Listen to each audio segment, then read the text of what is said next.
everyone! Welcome to the King of Anime podcast. This time, still not on the official KOA channel. And there's a beep.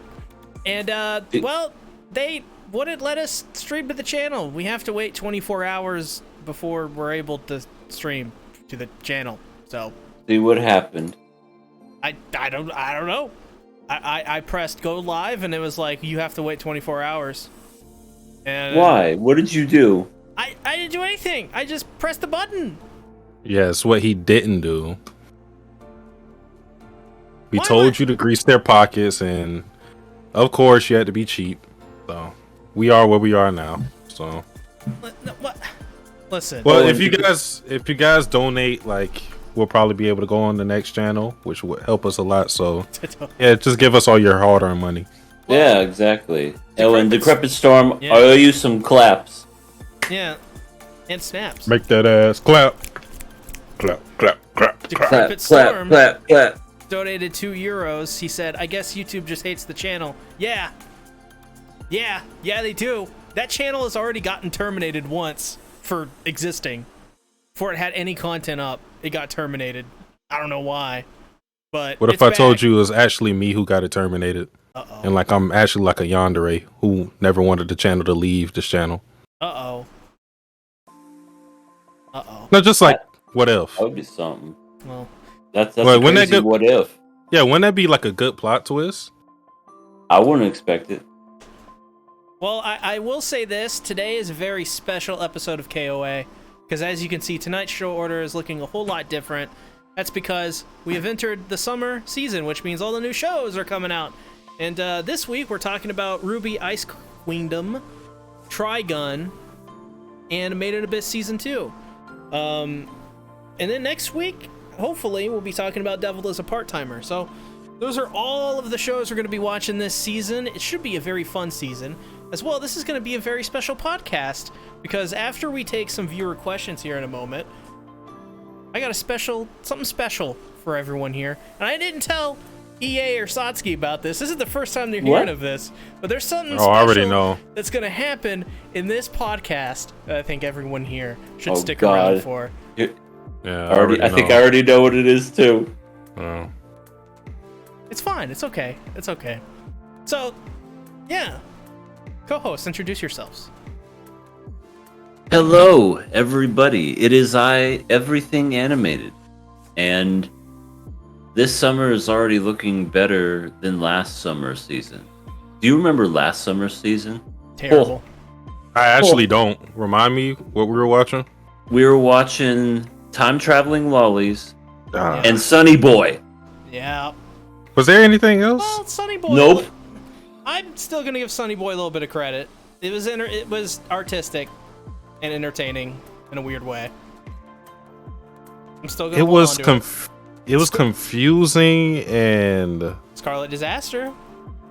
That's well, yeah. We had to have like a translator every episode. Right. It made no sense, and I tried to kill it every fucking week, and you guys wanted to keep it. Well, you know why I kept it around. Yeah, because of Cat Lady. Yeah. I just thought it was interesting. That's why I passed it. Sasuke's Resolve says, wow, what's up, Sasuke? Sean gives the googly eyes, what's up, Sean?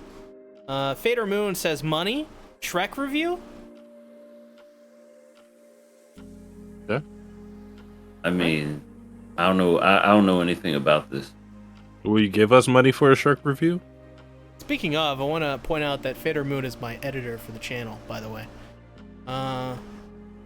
Albatrace shows up. What's up, Albatrace? Says, EA, please have my babies. It's maybe his last podcast. Sorry, I'm in a relationship and I already have a child, so. Sorry, I can't speak Japanese. Yeah, that's a good answer too. No habla inglés. Me no habla inglés. Also, Albatrace, he's got a criminal record, so. I mean, that's not good. Yeah. He was in prison for multiple times. During this podcast, he was in prison. That's how much he was in prison. That was the old me. This is the new me. This is a new season. Mm-hmm. I like to leave that in the past. I mean, sure, I have nightmares every once in a while. That lolly and me having to blow her head off. But other than that, it's totally a different season, different me. The new me, new you. That's how I feel about this season. So Fader Moon says Money and Shrek review are completely separate. Lol. Don't think so. We need money for the Shrek review. I mean, if you guys want to donate, sure. I mean, I can't really blame EA for what happened because, I mean, all things considered, we watched the show with a murder turtle. It'd probably drive anybody insane. Oh man! Albatrays donated money. What? Whoa! $5. We got him! We got him! Oh my god! Get your ass, boy! What the hell? I'm going to Mexico. Yeah. With $5? You're not gonna get all those $5. You're gonna get like $1 out of that at most. No, you don't understand. You get the $5, you buy 5 lotto tickets, you win $5 million on the lotto tickets. You invest that in Dogecoin. You make about, I don't know, let's say $1 gazillion, and then you take over the world. Bro, Ethereum has crashed, man. It's dying. Oh. What did I set up for, like 100 billion? What? Oh my god. But thank you, Abatreus. And Hollow, welcome. Yes, Hollow, if you want to give us money as well, we will accept it. He says, oh god, been watching RWBY. Oh god. I have a lot of great things to say about RWBY Ice Queendom. A lot of good stuff. But do I? I want to say, Sasuke, you have you probably- ever seen RWBY? Ever? I have no experience with it at all. I know nothing. Well, the only thing I knew about it was... Don't say hentai. Don't say hentai. Whoa! Does it have a hentai? Oh, Well, I guess I won't say yes. anything. I'm looking that up. It's got a lot of hentai. I knew like 2 characters' names. I knew of Ruby's name and I knew of Blake's name. But I knew about some of these characters just because of the Waifu Bot game. And because of I watched Volume 1 way back when it was Bantu Long time ago, same. Yeah, that's the only one I ever watched. But I guess we could talk more about that later. Of course, yes. With that being said, let's go ahead and let's get into some viewer questions. Wait a minute. What? So, like, if we were doing like this RWBY team, we would still be called C. Like, if we did it with like C Tactics, myself, and Oh my then god. EA, we would be C. We'd be the C-men. Huh? This. Oh, wow. Okay, Men of you the took sea? it there. You took it there. No, never mind. Just keep doing what you're doing. I'm disgusted. I am disgusted. You're ugly. You're disgusted. Give me $200. I mean, First question we have from the Google Form Docs. Of course, you can check the description below. Click on it. Submit a question for us to read on KOA if you want to. Oh my god, Albatrays are the good one. It says the Seaman joke was hard to swallow. I'm gonna let it slide because you donated. All this is very hard to swallow. Wow. Team C. And then if we added Hollow or Echidunt, it would be C. Or if it was Hollow, it would be Se. S. What the hell is Reverse S. this show?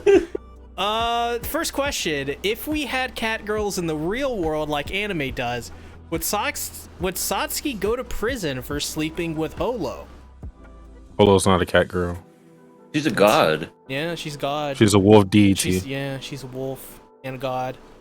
And why would I go to prison? Well, I guess if I was in the world of Spice and Wolf, I would go to jail. Not because she's a cat girl or wolf DAT, but because she's a heretic by their measure. But yeah, I would totally go to prison for Holo. She Yeah, talks Holo's too kinda much great. about politics. I mean, she would like break me out. Like, what? Yeah, I do a lot of things for Holo. Not gonna lie. Would All you right. say that you're Captain Seba Holo? That's me. Well, she doesn't really need. She doesn't really need saving. She turns into a giant wolf.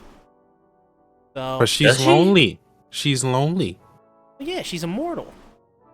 Yeah. It's fine. Save her mind. You don't have to save her physically. But Mhm. at some point, she's gonna get bored again. After the Not with me. 800th. I want to say, Sasuke, she'll always remember you, Yes. even after she moves on to someone else. I mean, she's gonna have to. But I don't want that. Only few would get that reference.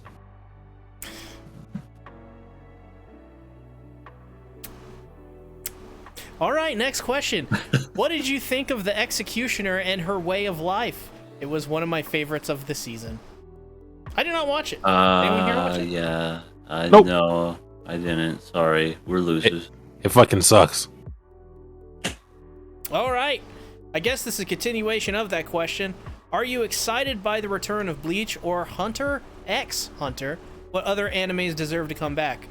Well, one Hunter x Hunter deserves to come back. But yeah, I'm pretty excited for Bleach, actually. I think I'm gonna start watching Bleach and catch up to it. I saw the trailer for it on Twitter. It actually looks pretty good. Yeah, I think I'll give Bleach a watch. You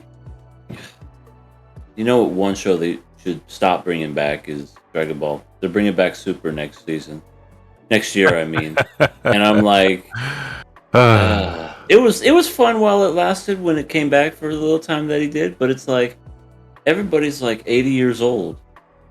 It's like, come on, just let it die. Let Well, it go. Let's hope they Let it go. I don't know, move on to Gohan or something. Seriously, That'd be nice. I would at least appreciate that. Something but no, different. we gotta. They gotta do something different with this one, right? This is the one. This is your time. Just gave a whole ass movie to Gohan, and he's really popular. And he's popular with the ladies. Let's go on. For me, I guess I am excited for Bleach. Well, no, I'm more neutral on it. Like, I'll probably check out an episode here and there or something just for certain characters. Shon Sui, Soifong, Yoruichi, Kenpachi, And you know. Tsuraki. He's awesome. And also Mayuri. Like, characters, I mean, there's actually a lot of characters I like in Bleach, so maybe I'll check out fights, but I don't think I'll check out the anime. I just don't really have that much investment. Excited for the manga of Hunter x Hunter to be back 100%. That is my series. And if I had to choose an anime to come back, I would choose Hinamatsuri because that's the manga's very, very, very good. And I wanted to just get to one specific moment. Well, actually, this is not a spoiler if you watched it. I wanted to get to the time skip.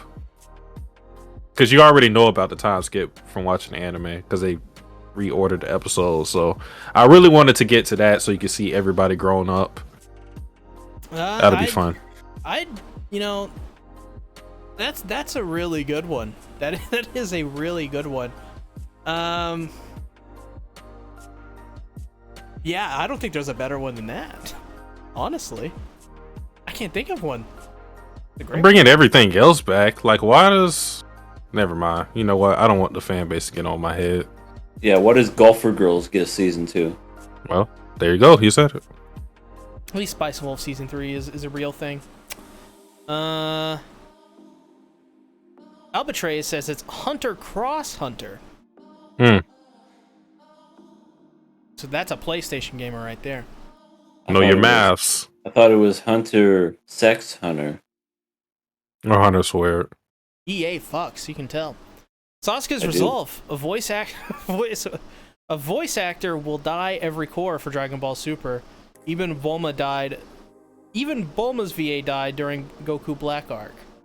I remember that. They're old. Like, It's dark. Old as shit. I want to say that it's been around since the 80s.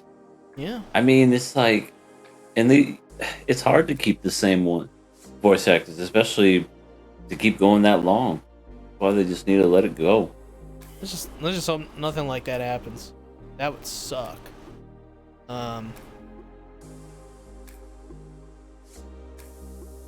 What was I gonna say? Read it. Oh, Reading that's it is right. good. Yeah, no, I don't think I want to read it. Actually, That came from Light Ruler. I'll read it. no, I'll spare you all. I'll read it. Can I read it? I'll do my voice and I'll read it too. Oh yeah, no, do your voice. Do your voice. All right, let me find a good one. I'll Let me preemptively go lower with- you. Okay. How's this voice? I like it. That's good enough. Okay. Do you think if Aqua peed on you, seeing as she is the goddess of water, would her pee be pee or water? Would this be a plus or a negative thing for all the people with pee fetishes? Well, okay, if Aqua peed on you, seeing that she's the goddess of water, would it be pee or water? I think it would be water because she would purify it. She's already like throwing up rainbows. So her body's like not it, like her bodily fluids aren't like normal humans. And would it be a plus or negative for all the people with pee fetishes? I mean, if you actually like urine, I guess it would be a negative. If you just like the act of being peed on, I guess you wouldn't care. So yeah, I answered everything. I think. Yeah, I think it would just be pee because she has to purify it. So unless she's like peeing and purifying her pee, so I think it's just pee. No, And we yes, should- people would be happy if they got PO. I mean, no. We gotta ask Hollow about this because Thalo's the pee professional. He's a PP What? professional. No, Is he? I have never once heard him mention pee. no, all the time. What? Yeah. Albatray said it'd be pee. Sasuke's resolve says Aqua would still excrete uric acid. That was the thing that I had to say. Albatray says her throwing up rainbows is just a censorship thing. Light Roller. But have a little bit more self-respect, man. Can I time him out, please? Yes, give him the ceremonial bonk. All right. Boink. How the fuck do I do this again? Oh yeah, that's how I do it. Okay, I just did it.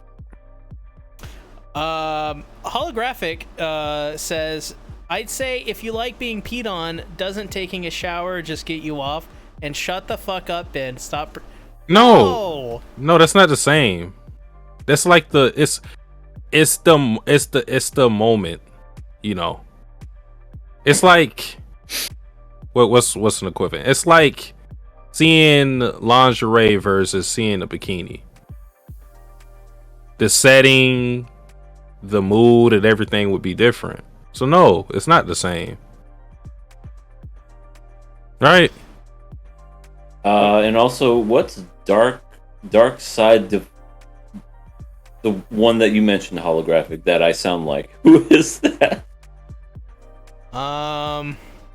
Dark side of Phil. Dark Side Phil, Who is DSP that? Gaming. Very controversial guy. Oh, well, I'm glad I sound like that. Not. Sasuke's resolve says in Jamaica we use 9-day goalie side piss to curse bad mind. Cool. I don't know what that No, means. that's cool. Holographic says, bruh, y'all are wild. QRW6 enters at the wrong time and says, what up, KOA? Hello, QRW6. Yo, what up, baby?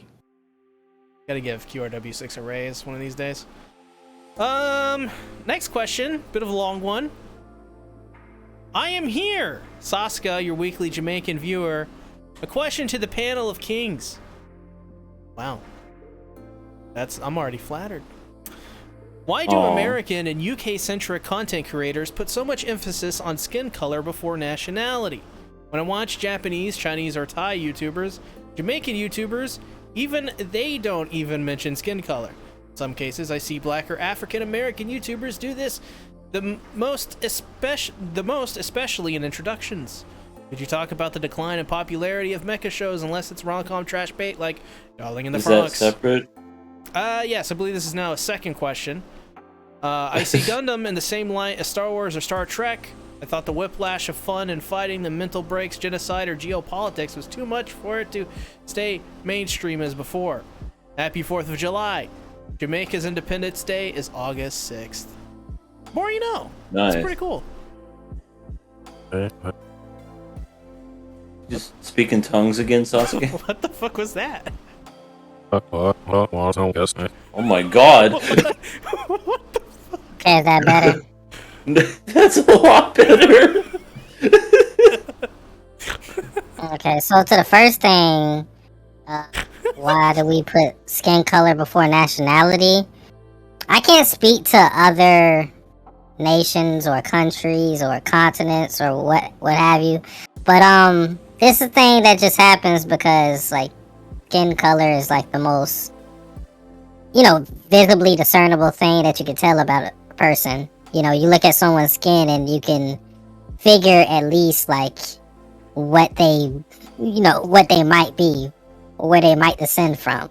So I think that's why a lot of emphasis is put on that. Like I said, I can't speak for other nations. I can only speak for America, But yeah, that I don't know. Very well said, Alien Sasuke. I appreciate it. How's Earth treating you? It's just pretty a shit planet. I think I wanna, give you the old death meme. Could you not? I mean, I would like to at least live out its life expectancy. A couple of y'all, so I might bring y'all to my place, my crib. We can go hang out. Is this Yes, like Gantz? What is Gantz? Oh, it's a manga about aliens invading. Like Japan. That one, that caricature of aliens? No, we're not like that. No. Okay. I'm going. Who made that? Give me his name. There's some guy who's really horny. Well, yeah, okay, we gotta get rid of him. What are aliens? Please tell me, what are aliens like from now on? Are they like xenomorphs? Are they like I don't know, like the good aliens from I don't know, like the good aliens? I can't think of a movie right now. But we're pretty. I don't know how to describe us. I wouldn't describe us to us or you humans or anything like that. We're pretty civilized. We handle things intellectually. We don't fist fight or have guns or anything like that. We settle the disputes just with, we touch antennas, bada bing, bada boom, done. And then, if you lose an argument, you just get absorbed. Oh, sounds pretty chill until you get absorbed. Yeah, but at least you know who's the superior one. That's true. The one that isn't absorbed. Yeah. This is happening right now. Yeah, it's funny how they talk about Independence Day in this question, and yet we're speaking to an alien. Y'all got aliens? Welcome to Earth. Appreciate it. Oh, hey, what did you see that alien as you passed by in the hallway? Yeah. I mean, I didn't see it. Damn. Oh, we'll never meet the alien again. So about the mecha stuff, large part it was due.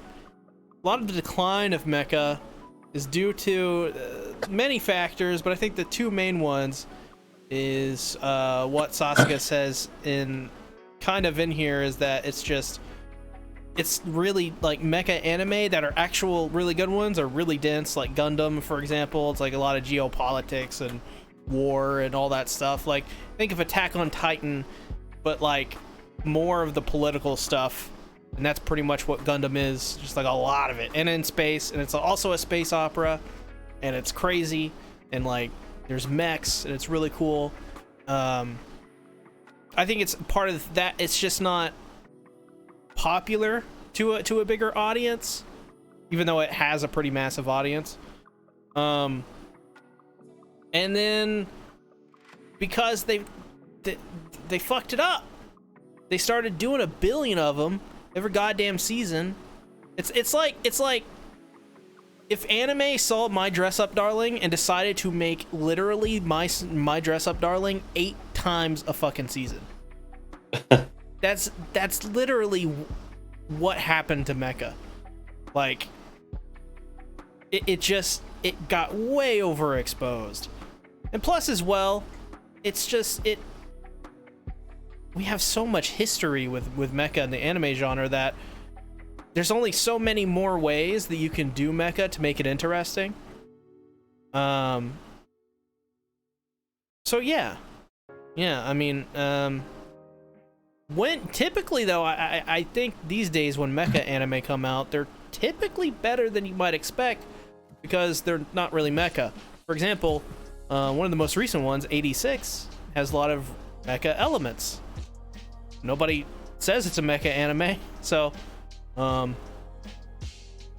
yeah, I guess that's my 2 cents on the mecha genre. I don't think you guys watch any mecha, so.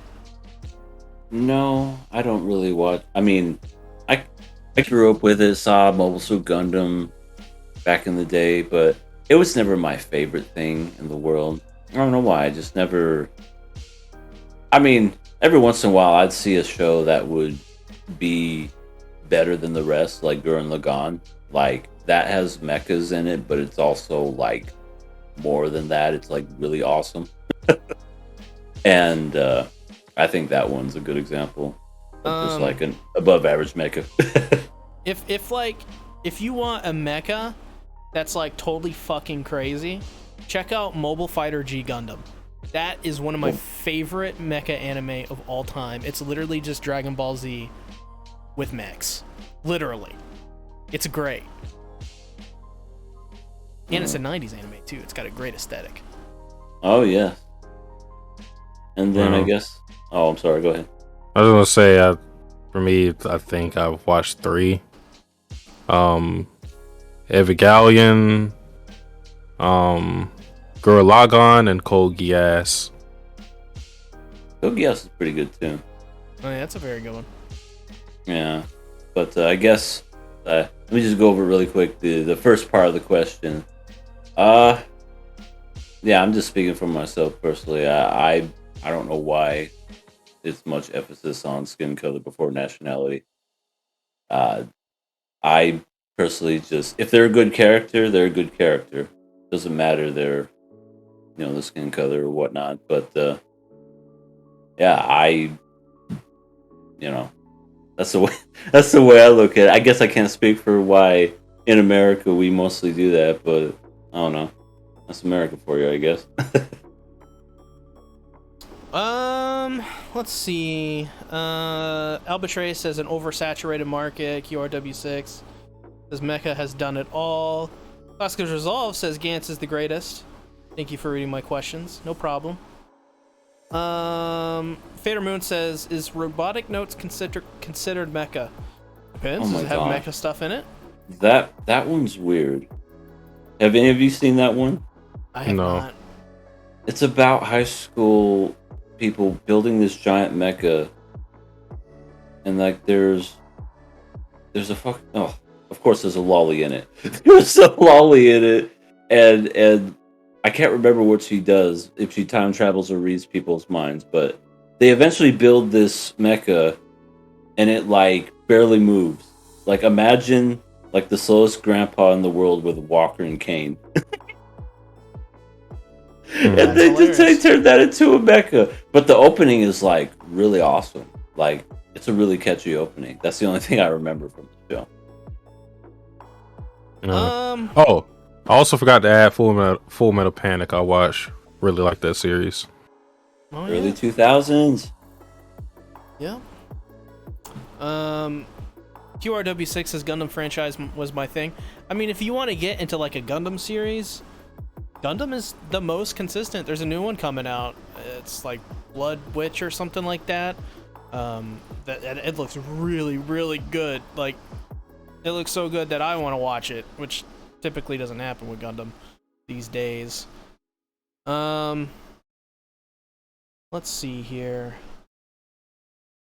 Sasuke Resolve says Gundam Thunderbolt is my favorite. I love G Gundam and Gundam ZZ.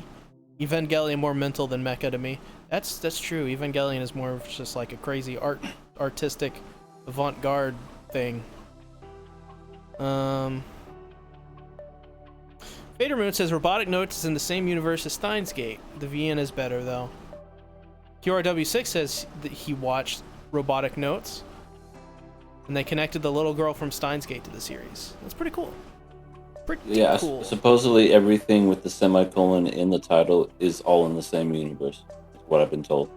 Oh my god. This reminded me of that series called Chaos Said. Ah! Yep. That's apparently in the same universe too. Ah! That's a terrible one. He imagines Why are you screaming? he imagines his wife who's come to life. He's basically C-Tactic. No, he's Rent a Girlfriend, Mangaka. You're right. I take that back. We've been on a roll with Rent a Girlfriend. I don't know what you're talking about. So we've gotten to the end of the questions, and like I said, I was gonna do something special for this day. Technically, it's not. Today is the day, but we're not gonna have a show tomorrow. So I just had to take a moment to do this. Apparently, these two know what's going on. Either way. Yeah. I didn't say anything. Go ahead. Bring out the portfolio or PowerPoint presentation. Go ahead. They do! All right, so today I have a very special PowerPoint presentation, presented, of course, by C-Tactics LLC. Kill me. Specifically called a very special PP presentation, because we're abbreviating PowerPoint. On this day, many years ago, a special moment occurred. Now what could be this moment, chat? What is it? I want to hear what chat thinks, what this special thing could be. But why are you booing? We haven't got into it yet, Satsuki. Why are you booing? Sabina? I don't know who Sabina is. You guys got any more guesses? Get off the stage! What? No, this is a very tomatoes! No. Guys, come on now. This is a very special day. A very special day, y'all. The first branch in the timeline? What? Oh my god. Okay. So on this day, many years ago, a special moment occurred. And of course, July 12th, Vladilena Milize was born. And, you know, I think it's very important that we celebrate the birthday of people that, you know, had much significance on the podcast, you know? So I just wanted to, you know, take a moment because, you know, it's an important character, right? You know? We all loved 86 on the podcast. So let's celebrate, you know, Vladilena Milize today. Even though it's July 12th, let's do it on the 11th. It's great. So here's you know, if you're confused about who Vladilena Milize is, or maybe you just want to, you know, just know something about her, right? Because, you know, it's a very special person, right? Here's a little bit of Vladilena Milize lore. The first one is she adores sweets, especially the ones that are made with real eggs by her friend Annette. We all love Annette. Satsuki the Savage, chime in on Annette, how much you love Annette. I would do nothing of the sort, you sick bastard. All right, okay. So he loves Annette. We all love Annette here. And sure, like, yeah, Annette, like, did some things, but, like, you know, like, yeah. Is it, what? Don't click, people, do not click that link. Do not click that link. Don't click it. You don't want to click it.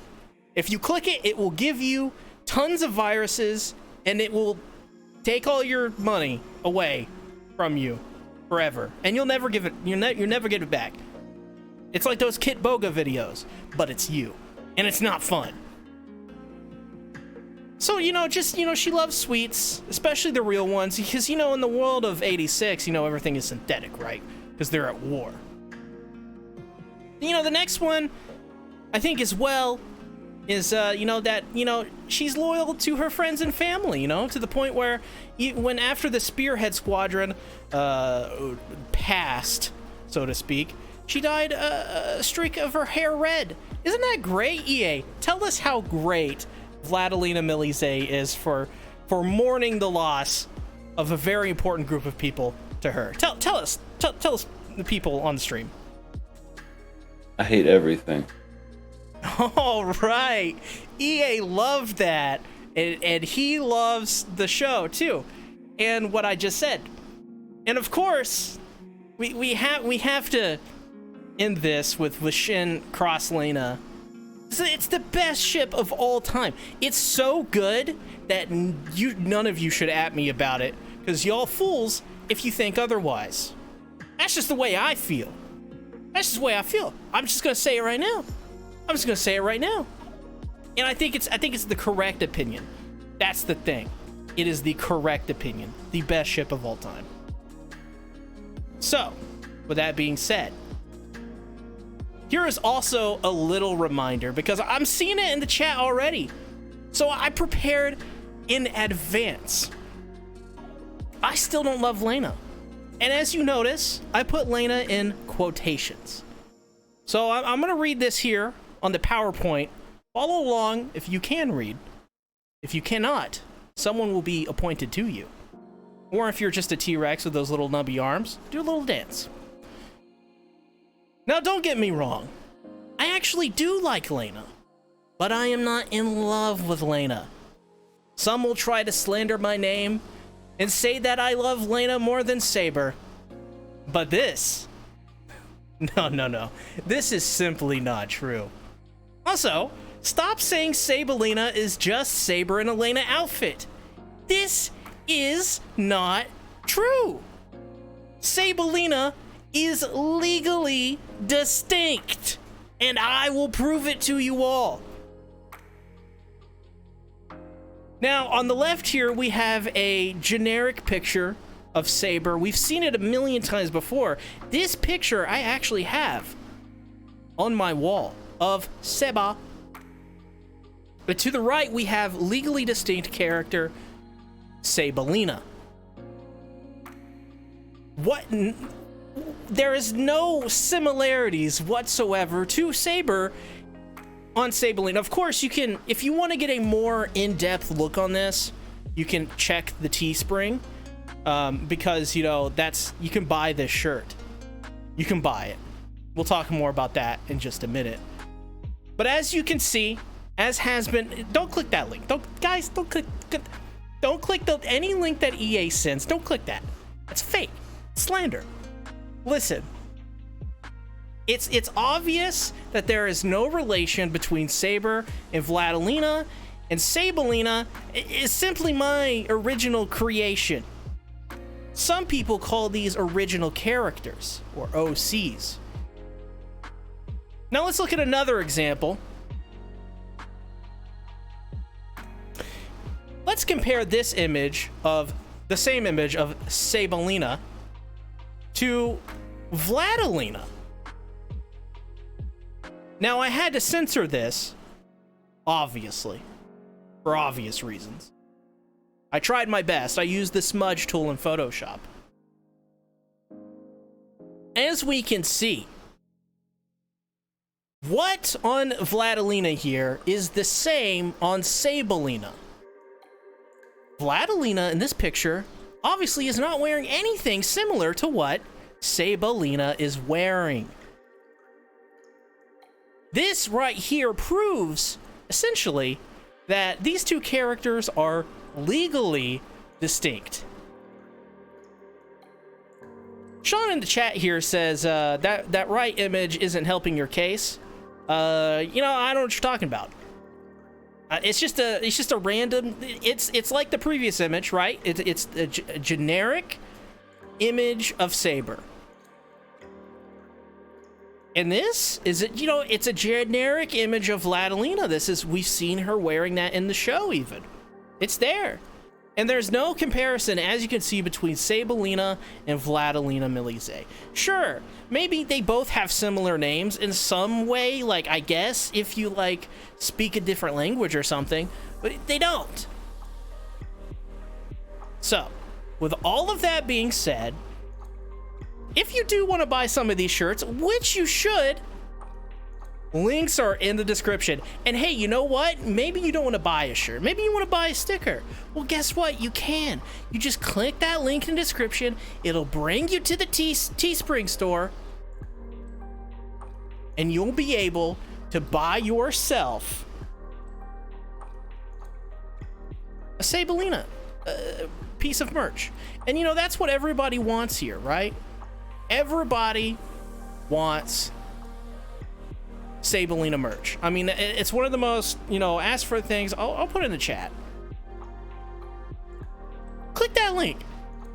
Buy yourself something. Treat yourself. It's the summer, right? We need new t-shirts. Buy yourself a t-shirt. Maybe you're traveling in your car.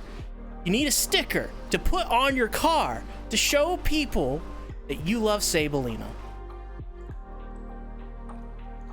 Albatrace in the chat donates $5. You've brought the evidence, but that spum stain really hurts this case. I don't know what you're talking about. I don't even know what that is. Listen. This is pretty much the end of the slideshow. It just starts over after this. But I really think that you guys, I'm going to be honest, I really think that you guys would really enjoy those Sabelina merch.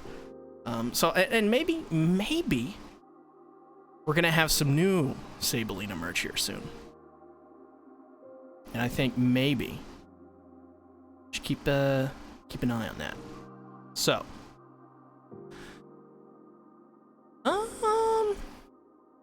get back to the show. All right, let's move on to Okay, see. Whoa. Time to go to hell now. What? This is the devil. You told me to do that. Now come on. Yeah. Come to hell with me. That's what I'm talking about. Hey, Saint, do your thing, man. Hey, man, I'm a fan. They say a lot of stuff behind your back, but you be doing your work. You do your job. Thank you. I try, but all right, see. It's time to go to hell. Come on. What? I don't want to go to hell. Yeah, pack your bags, boy. Yeah. Hold your soul. Yeah. Your soul. Come on, let's do this. It's about time. What? Why are people chanting for? Why do people want Satan? What is this? Yes. It is time. What about Come Sabelina? Why can't we get some Sabelina chance? She'll stay here. She'll forget your name in like a week. What? What do you mean? I mean, she's not gonna care where you're going because you're going to a fiery pit of hell. Well, at least, is it warm there? Oh, it's very warm. Some would say so fucking hot. In a good way. Yeah, exactly. You can tan and, everything's beautiful. Core, what? Can I, like, stay there for, like, a couple months and then, like, if I'm there for that, then I can, like, maybe move into, like, a bigger place or something like that? I mean, we do have a rewards program. So, I mean, you can sign up for Satan points. Oh, Satan, but they have, like, a battle pass down there, I guess, kind of thing? You can work your way up to a battle pass. You sure can. Oh, cool. You know what? This sounds actually pretty cool. I think I'm gonna head on to hell. All right, jump aboard. All right, yeah. Listen, I have often pondered who are the worst human beings in my lifetime.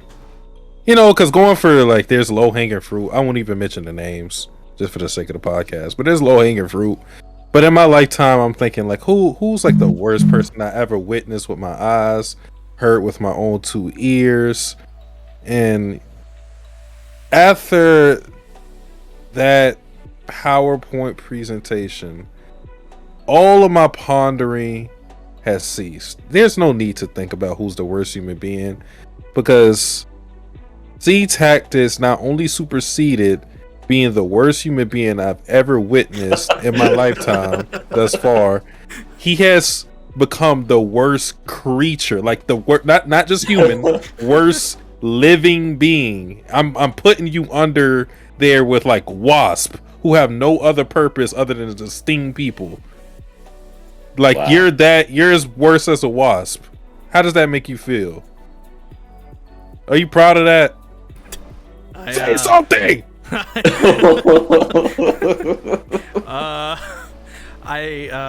birthday, Vladilena. Happy birthday, Vladilena. Yeah, happy birthday.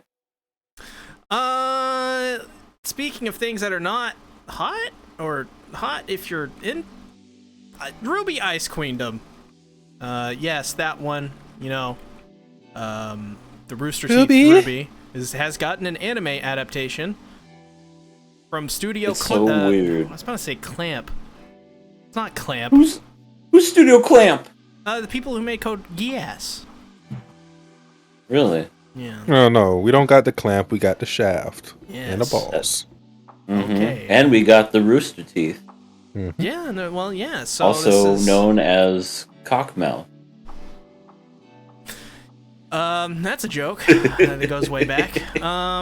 Yeah. Yeah, so I haven't checked out anything RWBY since, well, Volume 1, which is, coincidentally, probably the last year that I was into Rooster Teeth. After that, kind of just stopped with all their stuff, so... This is the first time I'm watching anything Rooster Teeth related, and anything RWBY related, in nearly a decade. So what did you guys think about this show? Well, first of all, let me just say that I also haven't seen RWBY in years. Haven't watched anything Rooster Teeth in a long time. Like, I watched the first first three, I should say, because the first two had the original creator before he tragically passed away. Rest in peace, Monty. And then the third season, he kind of like continued on with what he did. And I so wish he could have lived to see where his creation had gone, because so many people dress up as these characters at conventions, and just it's just really cool to think that he was inspired by anime and created this, and now his creation has turned into an anime. It's really incredible, and you know, definitely wish he could have lived to see what his creation would have done. And but as far as this anime is concerned, they literally took everything from Volume 1 and turned it into 3 episodes. Yeah. It was so incredibly fast. Like, they cut out so many things. I don't know if you remember, C, but like it had a lot more jokes that they cut out in the anime for some reason. Just because I don't know if it's like different cultures, different sense of humor, but I always like the joke whenever Weiss is about to launch RWBY into that giant bird brim, and she goes, RWBY says, "Can you hit the shot?" Weiss is like, "Can I hit the shot?" Well, can you? Of course I can. It's just stuff like that. It's just like so funny, and I miss that. And but it's cool to see professional voice actors just doing the voices of these characters. That part's really neat. But I don't know. Overall, I don't know how I feel about it. It's literally the first volume condensed into 3 episodes, and a lot of stuff was cut out, but they kept like the main stuff in it. And Seems more serious. I don't know. It really does. It seems way more serious. Like Nora isn't so goofy. It feels like this is gonna sound weird because I don't think you'll understand the CA, but it sounds like RWBY, but more serious, like Fate, or maybe it's RWBY's serious elements make it seem more like Fate when it's in an anime. Mm-hmm. And I guess that's fine, but it just, I don't know. To me, it just feels like super rushed. It's a retread of stuff that we've already seen. Yep. But that's kind of my 2 cents, like really quick. I want to know what Sasuke thinks of it as somebody who's never seen it.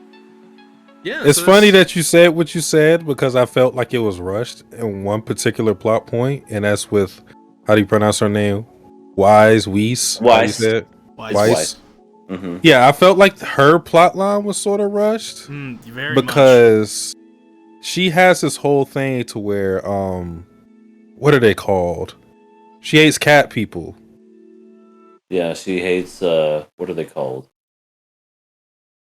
Cat people. Nekos? No, it's not cat people. They're animals. They're called... Nekos? It started with an F. It started with an Faunus. Faunus, that's it. They're faunuses. They're just people that are half animal. Yeah, she had like this, I don't know, like unbridled hatred for them. Because like, of course, like there's this organization that are doing bad things, stealing stuff, and what have you. She hates them for that. You know, kind of just like applying all like the negative things, stereotyping them. Right. And then she kind of just turns around way too quickly. It's like within one episode, or maybe within that single episode, and I felt like that was too rushed. Because I understand the whole thing of like Blake is your teammate and you have to overcome this and yada yada. And maybe it's also the thing that she didn't really resolve it. Maybe she's just putting on airs. I'm hoping that's the case, but it just seemed like something that she got over a little too quickly, considering how dug in she was on it. But that's just one thing I noticed with since you guys are talking about the Russian thing. But yeah, I enjoyed it. I didn't expect to really like this series, to be honest, but I pretty much like all the characters that they introduced. RWBY, Yang, Blake. I don't like her. I don't really like her too much. Don't? I don't. That's crazy. I thought you'd adore Weiss. No, she's a bit of a Cinderella. She's very snooty, even in the original. I'm more of a RWBY and Blake fan. I love RWBY. I've always loved RWBY. She's hilarious. Mm-hmm. My favorite moment, I think, came in episode 1, where she's like listening to music in the store trying to buy something for Yang, and then the guy walks up to her like, it's a heist, it's a stick up, put your fucking hands in the air, lay down, ass out, empty your pockets, I want to see the lint. And then she's just, chilling, still looking for stuff, not paying attention. She has the AirPods on. She can't hear you. So he's like, taps on the shoulder, pulls down the hood, grabs the AirPods. Hey, I'm robbing you. Well, he didn't say that, but she asked him, right? Are you robbing me? And then he's like, yeah. And then the next frame you see is him flying through the air. That was the best thing ever that happened in these 3 episodes. Yeah, her presentation in this is really like she there's like it's kind of like Gap Moe in a weird sense, where she seems kind of oblivious, a little childish, but she's also sort of a badass, and it's a little different from the actual series. But I like the change, honestly. I literally, like, because I was live, not live tweeting, but I was live reacting to this in my Discord as I was watching it. And when I watched that scene before she ended up like beating up the thief, I said, RWBY seems very sweet. And I didn't mean sweet as in like nice. I meant sweet as in soft. Like, I don't know about her. She seems like she would be very intimidated. And then I see that scene and I just had to go, I'm sorry, my bad, I got that wrong. I was not familiar with the game. Okay, now I understand. Yeah, this is sort of. I won't say it's like Vash, but she was very unassuming. Yeah. I mean, and as well, the story in this episode sort of reflects that, where her father wants her to become more independent, and thus wants Young to sort of move away from Ruby to give her own space to develop. And what's really funny is that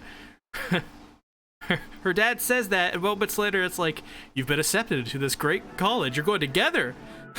And it's like, yay! Yeah, and she's like 2 years ahead, so she skipped a couple grades to get in. Yeah.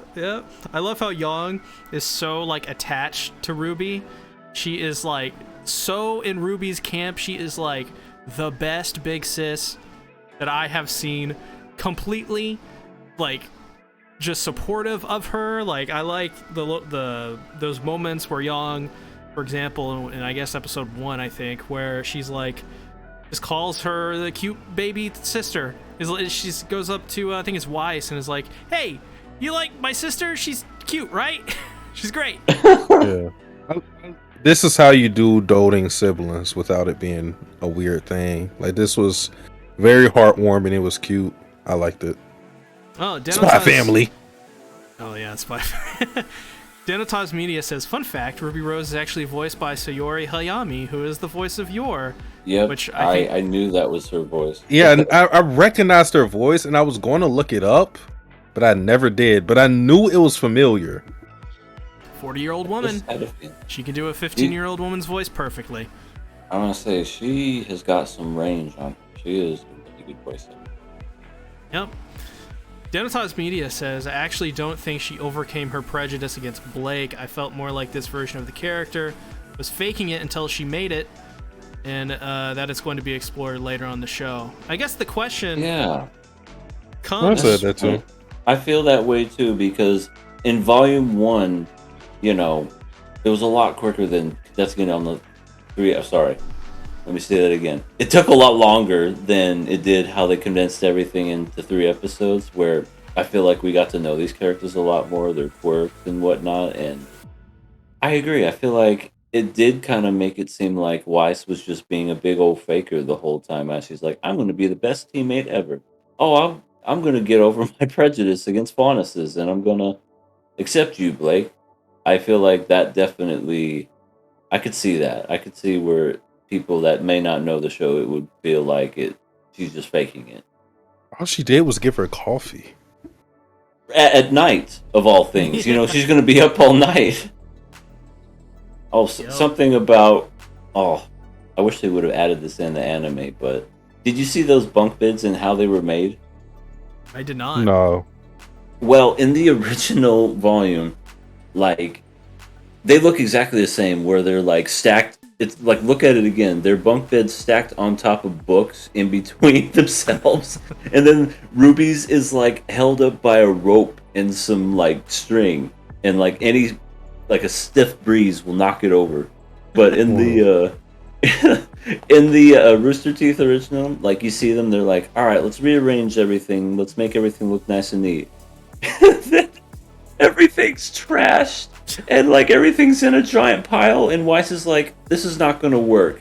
So then Ruby, it was her idea. She said, let's turn them into bunk beds. We should leave it to a vote. And then everybody wanted to, of course. Weiss didn't. But then they made it, and then they look like that, and she's like, these look very dangerous. and I always remember that because, yeah, those were the shittiest looking bunk beds I've ever seen. Yeah, no, let's see. What did you guys... Wait, the real question is Blake on the top or bottom? Oh, Blake would be a bottom bunker, right? Well, Ruby's on top, Rice is on bottom, and then Blake, I think, is on top, and then Yang is on the bottom. That's all I need to know. Yeah. Okay, Wait, so what? my favorite girls are at the top. Yep, yeah, they are. Is it? All right. Well, Satsuki is a Blake simp. Yeah. All right. I got a picture with the original voice actress who does Blake's voice. I remember you showing me that a long time ago. I'll show it again, and I'll make Satsuki jealous. Wait a minute. I gotta find it though, so distract. Well, what did you guys think about kind of the other team, Junpei or whatever they fucking called it? I don't with remember Jean, and there's Jean, there's Jean Arc. He's my favorite Iris out of those. Yeah, he's a good leader, but he's not very physically strong. See, this is another part of why I didn't like Weiss. Why was she so I can't say that word. Why was she top blocking him? I think it's because Weiss sees that Pyra is like this only like, so like everybody in the school, she feels like she's above except for her, where she probably feels like they're more equals because she's famous and stuff. And that probably fits more into line with Weiss's snooty kind of tsundere kind of character. And so I think him being involved kind of, you know, would bring that down.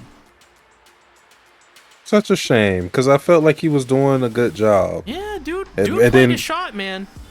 And then she's like, you don't deserve to talk to her. She was on the cover of Frosted Flakes. Yeah, Jean what have you done with your life? It's true, she was on, yeah. That's all it took for Weiss too, is like, oh, she's on cereal. But Jean, I like Jean because earlier Weiss was like, she made like this point where she was like, oh guys, let's go talk to this cute boy over here, points to Jean. Oh, I'm just kidding, why would we do that? And so Jean was like, heard that and was like, yo, so I heard you thought I was cute. I mean, shout out to him, like he was you know, he was doing his thing, man. You know, you can't blame a man for that. Yeah, it's Weiss too. I understand it. I get it. No, he should have never done that. Well, he didn't know any better.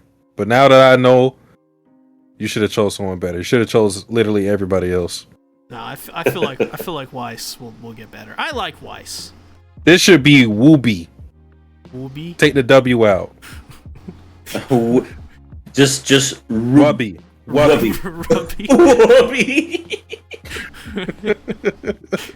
Hello, my name's RWBY. And I mean, and then we already know she has like the demons in her head, or what do they call them? Grims?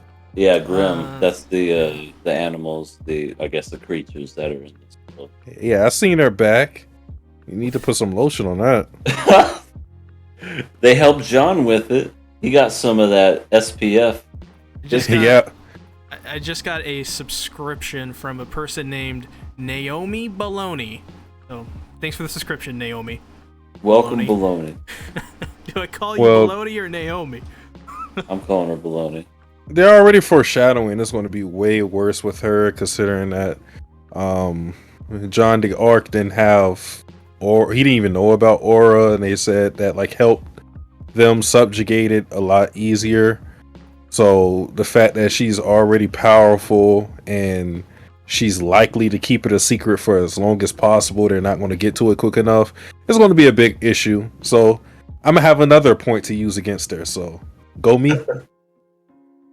Well, I want to say, as we're talking about subscriptions here, Naomi Baloney, if you're still out there, subscribe everyone to the new King of Anime podcast channel. Next week, we are streaming KOA there from now on. Unless our channel gets trashed. Yeah, unless something fucking weird happens. It wouldn't be surprising. But still, point is, we'll be talking about RWBY, Trigun, and Made in Abyss, and RWBY. And Devil is a part-timer season 2 over there next week, and the VOD for this podcast will go up there. So if you miss something, the only way you can see it is if you subscribe to that channel and you go over there. So go over there now. Subscribe to it. And maybe a fifth surprise? Maybe maybe Kakegurui twin. Satsuki? I will say nothing. I will say nothing. We'll see. We'll see. If you donate $500, that's our prize. The one thing I miss about this show is the fight scenes that Monty created in the first 2 seasons. I don't think anyone could replicate what that man did, because especially in for what he had, yeah, the animation that he made with CG, whatever you want to call it, on a computer, and it was all by himself, and he made those fight scenes look amazing. And if you look at the Volume 1 versus how RWBY looks now, again, I haven't seen the newest one, but I do know what it looks like. It's like night and day. And for what he did with it is just incredible.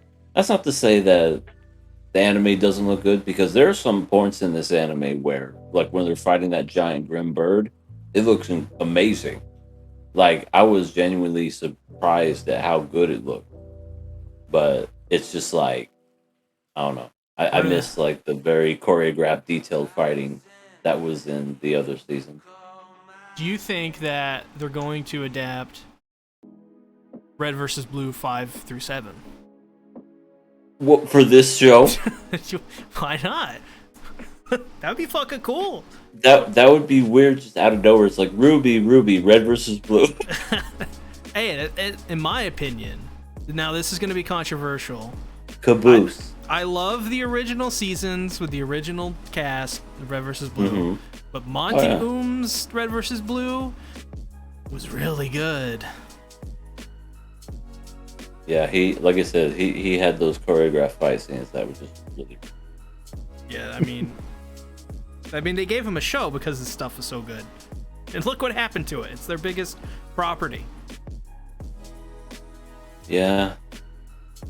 Well, yeah, Rooster Teeth is going out of business.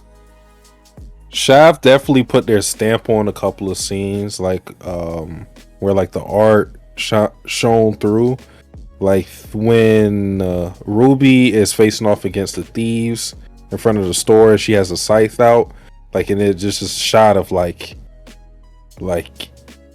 it's like the light is flaring, and it's a beautiful shot. Like, I don't know how to describe it. It's that like that's a Shaft type of shot. Yeah, it is a pretty good fight scene, like the one in the shop and whatnot. That is pretty cool. I hate how they skipped over the Sun and Blake fight, though. That one was really cool because you get to see Sun's weapon, and it's a really cool weapon. And they just like finish that whole story in like 2 seconds, and it's like, oh, Penny's a robot, by the way.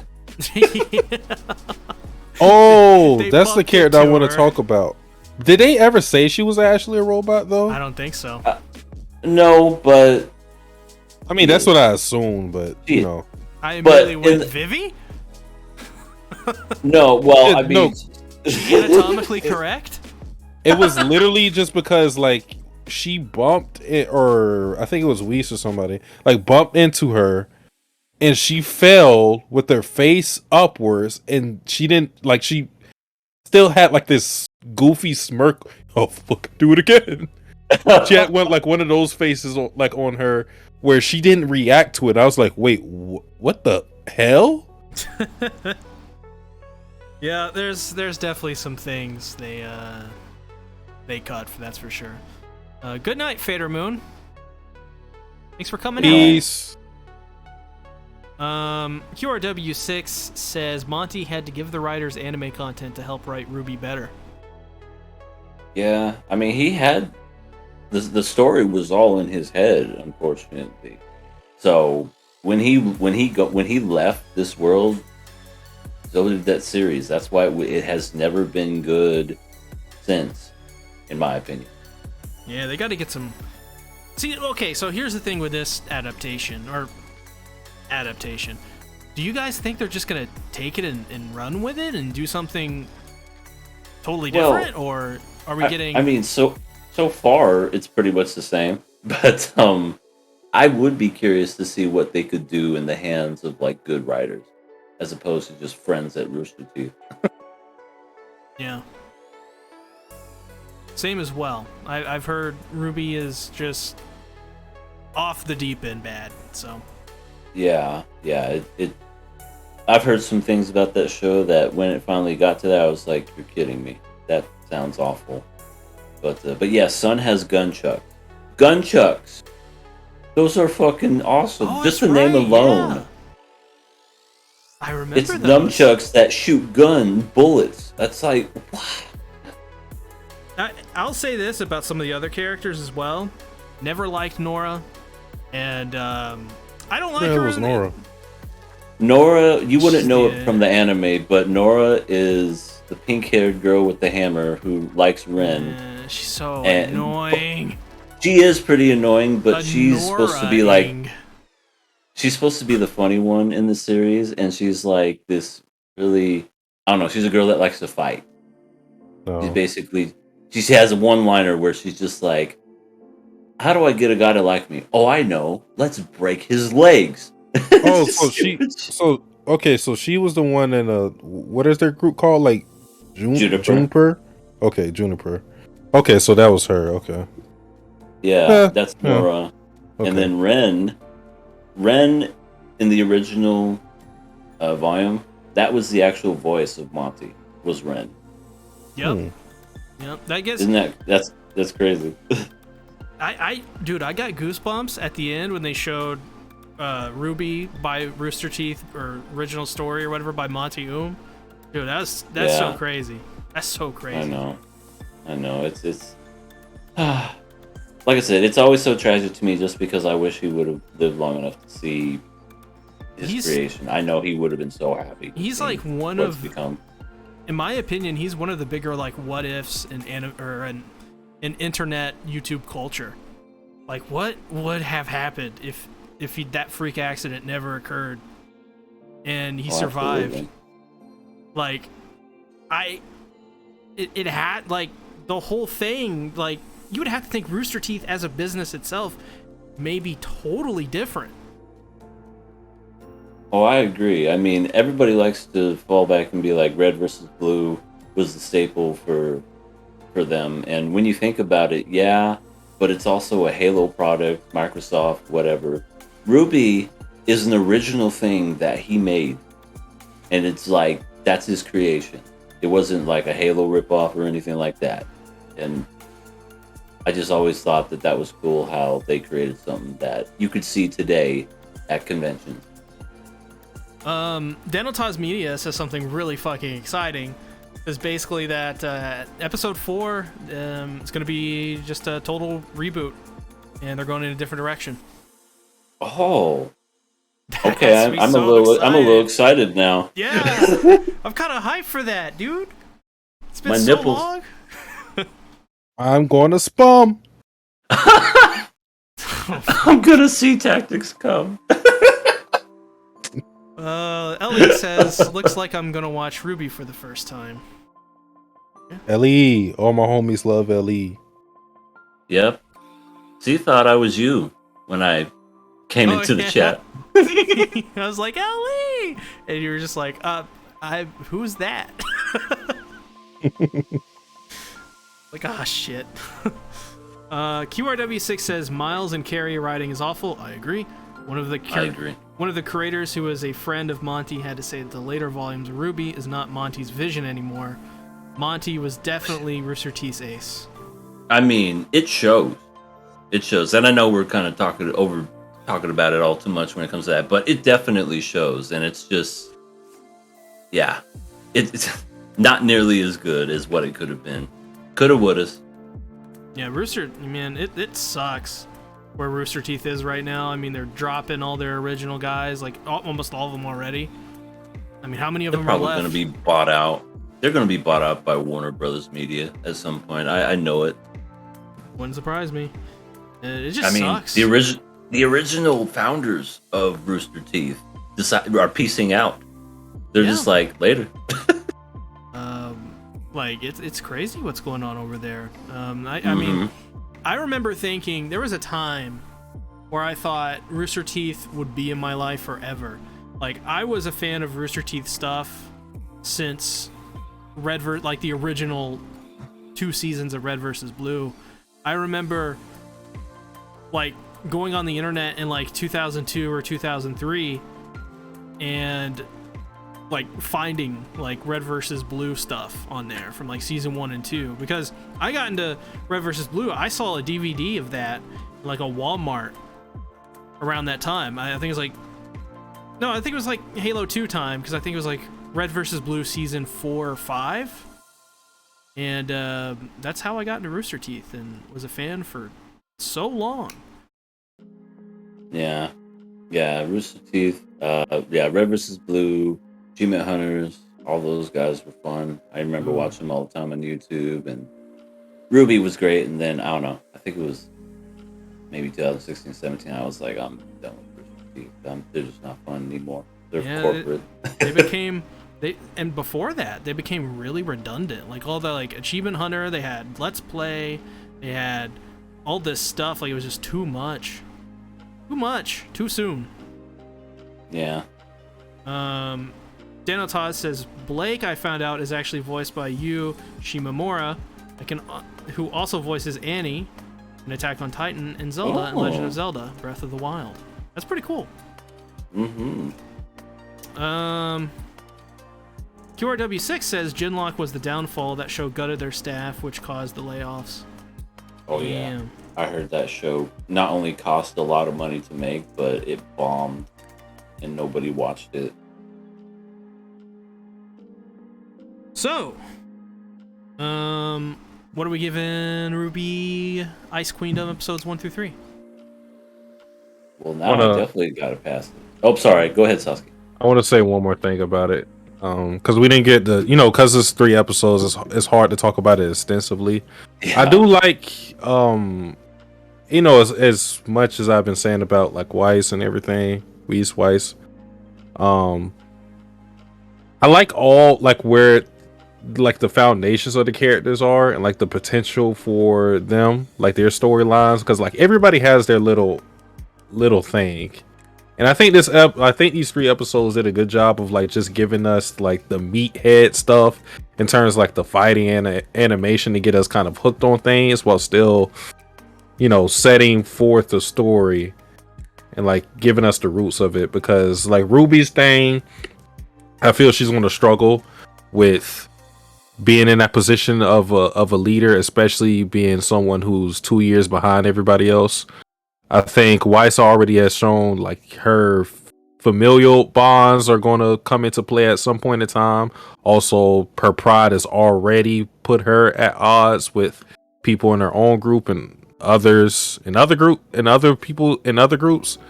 I think Blake's whole thing, we already kind of went into it, but like the reputation of the Faunus, is that how you say it? Faunus? Yeah, Faunus. Mm-hmm.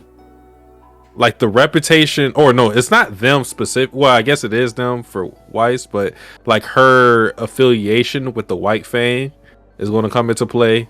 Mm-hmm. Like how is that going to affect her school life and what have you? Is she going to go back to it? Because the one guy would seem very confident that she would join them again. And then with Yang, her whole thing of like letting RWBY be her own person and not coddling her to the point that she's crippling her growth. Like, how hands off will she be? So like I like the foundation of all the characters, and I'm excited to see like what's going to happen moving forward. It seems like we're really going to be hyper focusing on Weiss. So let's get it. Yeah, I'm curious to see what they're gonna do when episode 4 comes. Now that I know it's a complete reboot. Yeah, it'll be new territory, And this is a pass for me. Yes, pass. Super pass as well. I mean, I'm super excited for this. As well, Monica Magica's Genorobuchi and Fate Zero's Genorobuchi is attached to this, so it may very well just turn into Fate, but RWBY. Uh-oh. They have like a time paradox where Weiss dies all the time.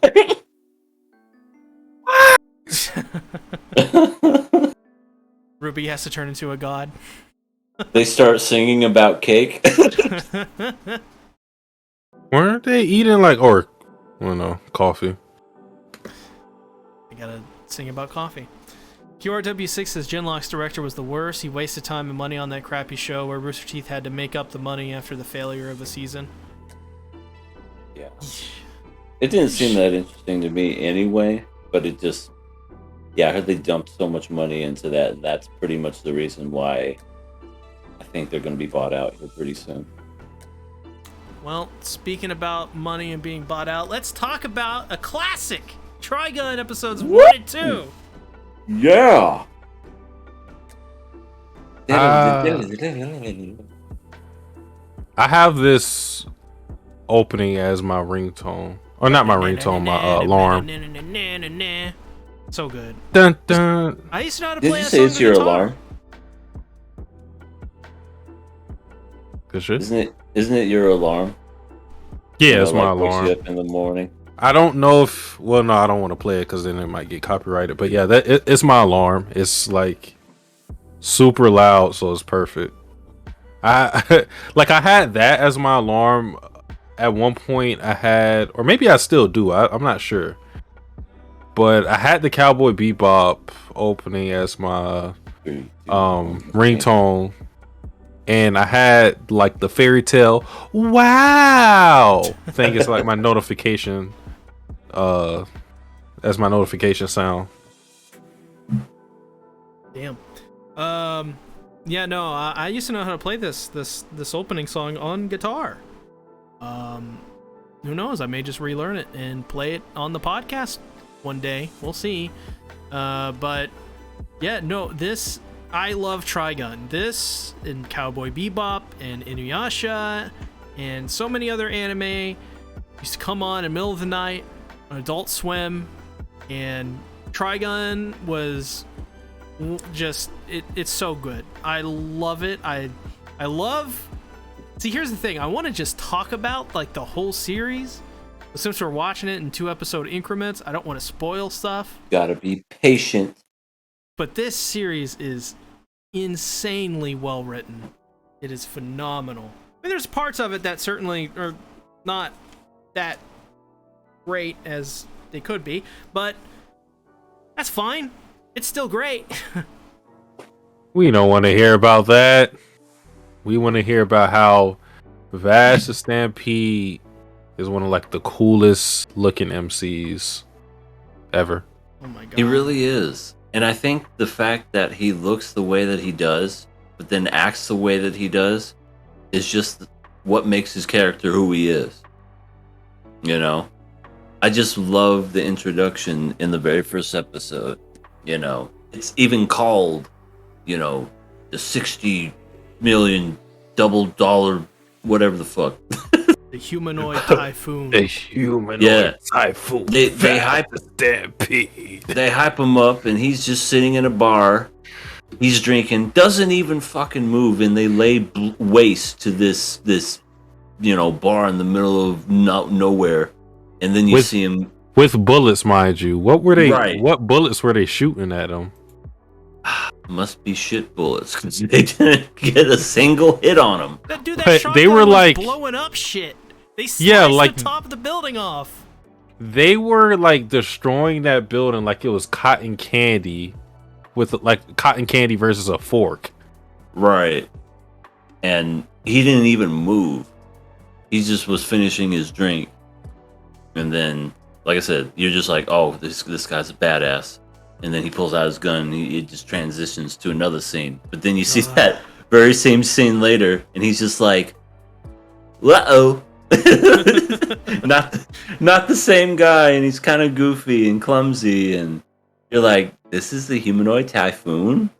This guy has the bounty on his head, dead or alive? What? Yeah, I mean, even I just love that. Millie and Meryl can't believe it. They're like, this guy? No, he is not. To be fair, she was misled, but like, a very good representation of what you're supposed to think about in the audience is this guy the humanoid typhoon or not? I remember as a kid for a long time watching the series week to week, whatever it was. Like, I was constantly second guessing myself. So I was like, is he the humanoid typhoon or not? It's because of that first episode. Like, it's, as a kid, it really messes with you because he's so different. Yeah, and I just love that. He's not the typical anime hero that you usually see. That just is like super perfect and badass in every way. Well, especially for the 90s, you know. He's very different. Dude, this show is so quotable. It's, especially the first episode, it's so good. There's I love the line where they come in and there's like, she's like, I'll have Ceylon tea and I'll have a tall glass of milk. You better order some milk with that, or you better order a tall glass of milk with that, but you're not gonna like it because you have to work for it. And then a Billy gun falls out of her case. Yeah. Oops, sorry, the strap broke. She's like, but I love her response to the thugs is just like, I didn't say milk, I said Ceylon tea. My favorite quote from this series has just be, hello. Hello. What are you doing hanging outside the window? I don't know why I love Millie just being completely oblivious to everything and just like no matter what's going on, she's going to be polite enough to say hello. Mm-hmm. Oh my god. And Meryl's just like, I have an idea. I'm gonna give him a bunch of donuts. And Billy's just like, great job, way to go. Oh yeah, she My said. God, you done it again. You're a genius. Like their plan is to give donuts to a hardened criminal to win them over. I love the line. She's really nice. She brought the donuts. And then he says, she's really nice. And loud. The donuts. Or yeah, and loud. That's what it was. Yeah. Oh, so good. I love when in the first episode he's going against the mercenary gang or whatever, and he pops up behind him and he's like, freeze, put your hands up, and he goes, I don't wanna. Hey, he's over here. that whole conversation. You want to live to see your family? I don't have a family. In fact, women find me quite repulsive. Yeah, no, he says, ain't got no kids, and most women find me offensive, so I'm single. That's it. That guy was low key like one of the best characters in the series because he pretty much sacrificed his life just to catch Vash. And not only that, he fires the gun and makes like a diorama of Vash out of the bullet holes. Oh yeah, that's true. That was great. He drew his face, and then the big giant hulking guy freaking smashes him with a rock. How is he that big? Because he's Vash's Stampede. No. Oh, right. Some people thought he was. I don't know. I don't even know if he's like He ordered some milk. a regular human or milk. This is what happened when you drink milk, guys. I like as well, the guy says to, he captures Millie and Meryl, and he says, I want to know what you prefer, ladies. Pleasure before death, or death without the pleasure. as if one's better than the other. Oh, gee, I might as well get pleasured by you before I die. Oh my god, and I love it when like Vash goes up against the guy, and he's like, dangerous toys are fun, but you could get hurt. And then he fucking like incapacitates that guy with his own arm, his robotic arm. Yeah. That looked very painful. That did. I was like, yeah, I know he didn't kill him, but damn, he sure did break something. Yeah, it's kind of like the Batman effect, because Batman has a whole thing of, I won't kill. But damn, you break every bone in your body, you make the person feel like they want to be dead. Right. Yeah. Did that to him, and even the old man with the oddly kind of cool gun where he shoots it and he has to flip it over every time. Wait a minute. Oh, wait, we're talking about episode 2 guy? No. Ruth. Episode 1. He's like the other bounty hunter, and he goes, pew flip, pew flip, pew flip. It's like, That seems like a good workout to shoot a gun. Didn't seem like a practical gun, but it looked very cool. Want to remind you guys to check out the KOA channel.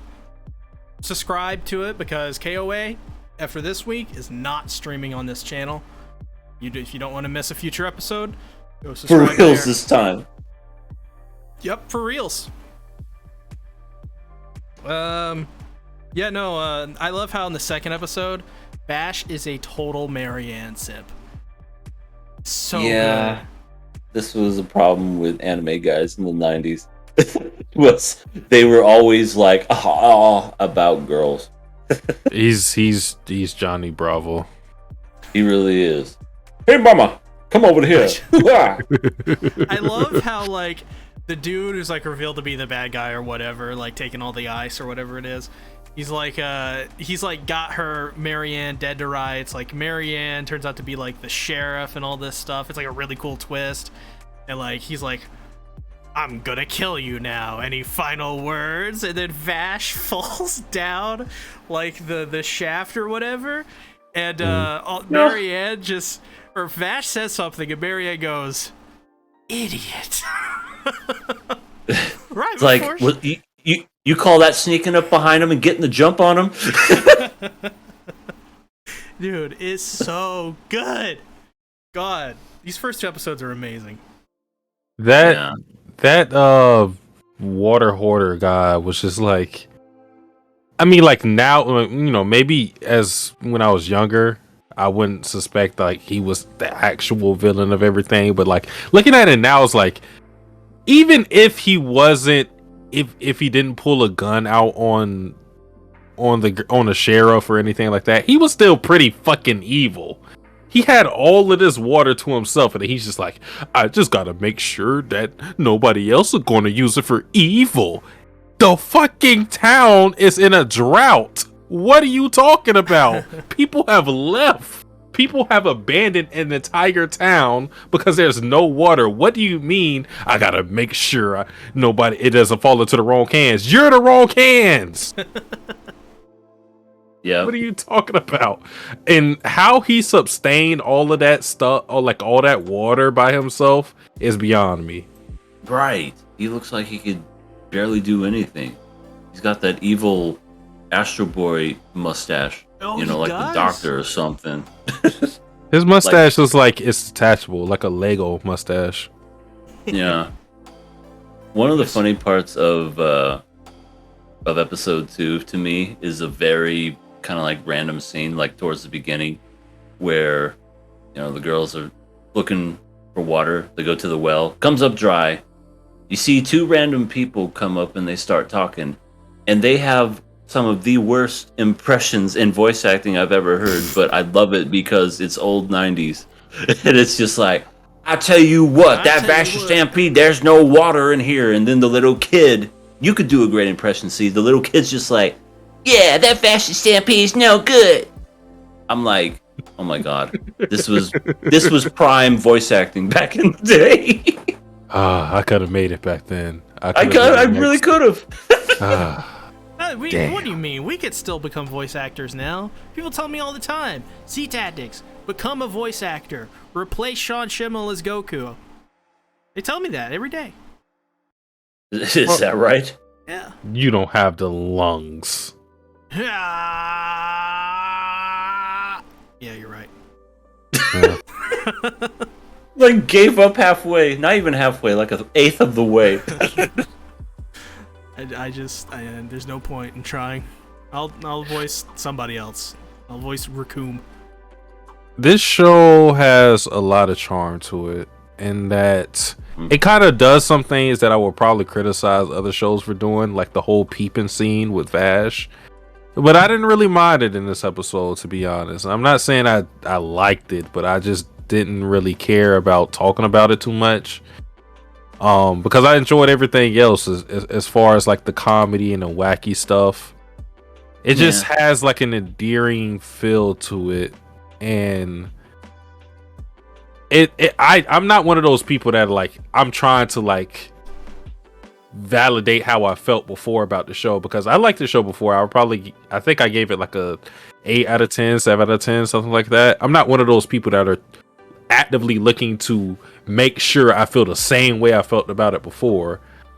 I'm trying to look at it from a different perspective, and so far 2 episodes in, I'm feeling pretty good about this show, which is a good sign because it hasn't even really gotten to the serious bits of it. It's just showing you like kind of some of the dynamics we're going to get moving forward with Meryl, Millie, Vash, how they operate, how Vash like causes all this destruction with no casualties, and all that stuff. It's good fun so far. Like, we're in this episodic type of stage still, but I'm enjoying it. Yeah, I can't wait to see the episode that, I swear to God, no matter what time it came on, and every time I turned on Adult Swim, it would always pop up, and I'd be like, there it is again. I hope we are thinking of the same episode. We have to table Are this. we? I don't know. Are we? I'll wait and see. Whenever it comes up, I'll let you know. There's a couple that are like that, actually. There's it's like Cowboy Bebop. It's right. It's the same episodes, or Dragon Ball Z. It's like the same episodes over and over. It's literally from what my memory, I'll say. From my memory, there are 2 things that I'm looking forward to. One happens towards the end, and I guess the other one is towards the end as well, but a little before the end. Oh, I want to get to that scene so much because I think it's like one of the issues I have with a certain trope. I won't go into detail about it, but like Trigun was one of the first things that kind of like it dispelled the notions I have with this trope. Well, very good stuff. Yeah, Trigun. I don't like. There's pretty much nothing I technically hate about Trigun. There are things where now I go, oh, okay, like maybe this is not needed to tell this story. Looking back, but okay, it's still great. Like, it's so good. I will say this is one of those anime series from the 90s that still hasn't got proper Blu-ray distribution. I was gonna buy this on Blu-ray with Rumble in the Badlands, which we should also watch if we have time. Like, I don't know where. Like, they have the DVD, they have Rumble in the Badlands and Blu-ray, but they don't have Trigun proper on Blu-ray yet. Yeah. I don't know who owns the rights to Trigun, but yeah, they need to do it, especially with the new series coming out. I mean, it's perfect timing to do it now. It is, yeah. Trigun Stampede as well. Have you guys seen that? What do you think about it? Wait, what are we talking about? Trailer? You talking about the trailer? Yeah, the new Trigun. I saw like the CGI 3D stuff. I didn't see the whole entire thing. I don't, because I also seen like art of how Vash looks. I don't think I'm a fan of it, but I will try to keep an open mind to it because that's just that. I think how I'm feeling is just in comparison to the anime we're watching now. So like, and apparently like this is actually supposed to be like a prequel type of thing.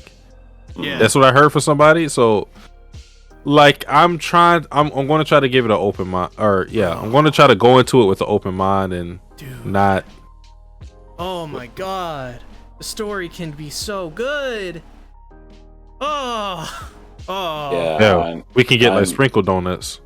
Yeah, I saw the trailer and didn't like how Vash Stampede looked like a hipster. And I don't know. But yeah, I'll give it a try just because it's Trigun, and we're definitely watching it for KOA. I hope that it's good. I hope it doesn't turn into something else that's CGI and not good. Okay, so you should Yeah, you should check out a couple episodes for Beastars and Land of the Lustrous. I think after you do that, you'll be totally fine. You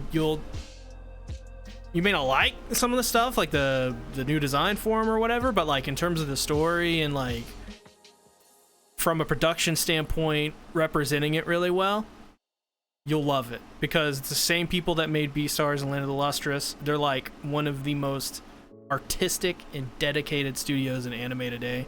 Some of the most advanced as well in terms of some of the techniques and technology that they're using. Like just really good looking anime, really good looking CGI, really good storytelling too. They're not one of those studios that, you know, they're a technical powerhouse and a technical powerhouse only. They're really, really involved with everything they do. They try to make it the best they can. It's like Trigger. Like, they're insanely invested. One of the best studios, in my opinion. And people just shit on them because, oh, CG. They're like 2D purists or something like that. But no, they're amazing. Phenomenal studio. Yeah, Should probably watch Land of the Lustrous one day. Okay, yeah, I'll definitely give it a shot.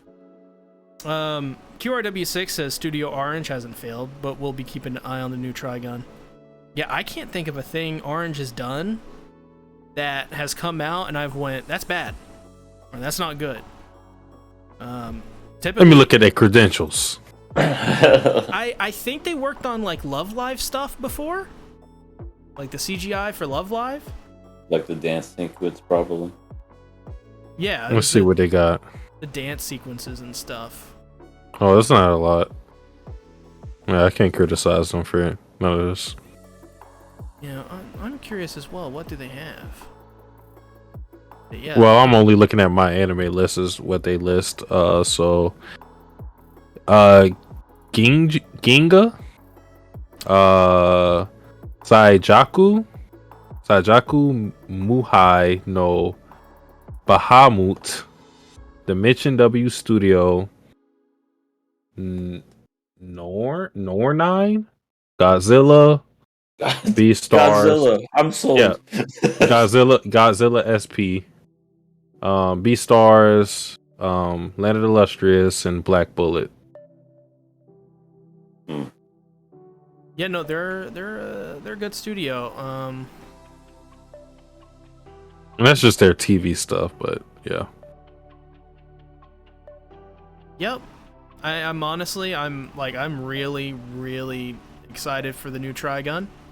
I think in terms of my opinions on the design, it feels like they're trying to kind of bring that design into the modern era and make it more relatable. That's what I'm saying. Looks like a hipster. No, well, not like relatable as in relatable to a mass audience, but relatable to newer audiences. I think it's pretty cool. Okay. I think that's fine. To me, like, I'm willing to work with things. Just make the opening good. Don't fail me on that. Oh, well, have you seen the openings for Land of the Lustrous and Beastars? They're all bangers. Well, Beastars, yes, but I don't even remember the Land of the Lustrous, to be honest. I may have skipped it either, but I remember because Land of the Lustrous was stuck on Prime, and it wasn't good quality. I remember watching a lot of it just being pixelated. So, is that it for Trigun episodes 1 and 2? Oh no! Vash, that transition. Vash got the girl, but he didn't get her because he's Vash. Oh, that's right. And him get arrested. Yeah, he did get arrested. Yeah, he did. That's kind of surprising. Like, usually with this type of thing, where it goes is like, you know, the girl isn't interested at all. But he's a goober. Fuck him. Yeah, she was totally into him. Like, in fact, she defended Vash in front of Meryl because Meryl's like, yeah, Vash, he's a piece of shit. And then she's like, he's very gorgeous to me. No, she was like, that's a man. That's a real man. Yeah, Now you don't have that's any a taste man. in men. That was very funny. You must have no taste in men. I was like, yo, oh my god. That's a man I want to get to know. Just damn. And then Vash is just like, oh man, No, I didn't get her again. I could have gotten with her, but she was didn't gonna like arrest me. me. Oh well, why does this always happen to me? Time for more donuts. Well, as a Vash and Meryl shipper, hey, it is what it is. Meryl won't put you behind bars, so you don't have to worry about that. Meryl will take out an insurance claim on your ass. This is true. The Bernardellian Insurance Company. That's where they work. You can do it. So I guess with that being said, let's move on to anime that's taken quite a while to come out. Or the new season, rather. Made in Abyss Season 2. What'd you... You want my thoughts on, There's a lot of I guess, things. Made in Abyss altogether? Do it. Yeah, go ahead. Okay. Alright, so I remember trying to watch this show, like, right when it first came out. And, I don't know, I, like, got halfway and then stopped for some reason. I don't know, I was probably busy, fell asleep or something.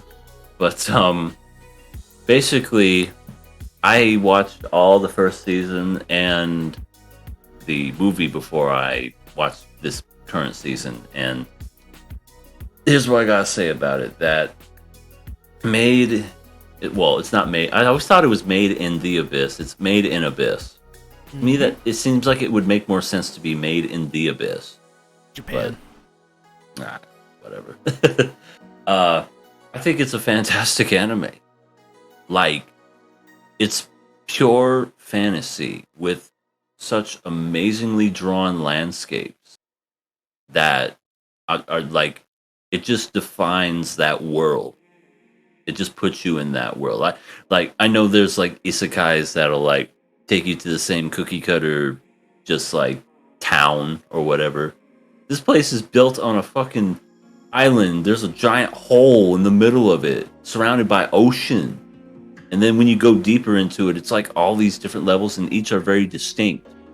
I just think that part is so well done, and I love that part of it. Like that's true fantasy right there. The characters, yeah, they're little kids, but I think they're pretty well developed. I also, the grown-ups in here are great too. You got Ozin, you got Nanachi, you got all these other different characters that are just... I thought I was gonna hate Nanachi because of just how she looked and just every time. Yeah, she's great.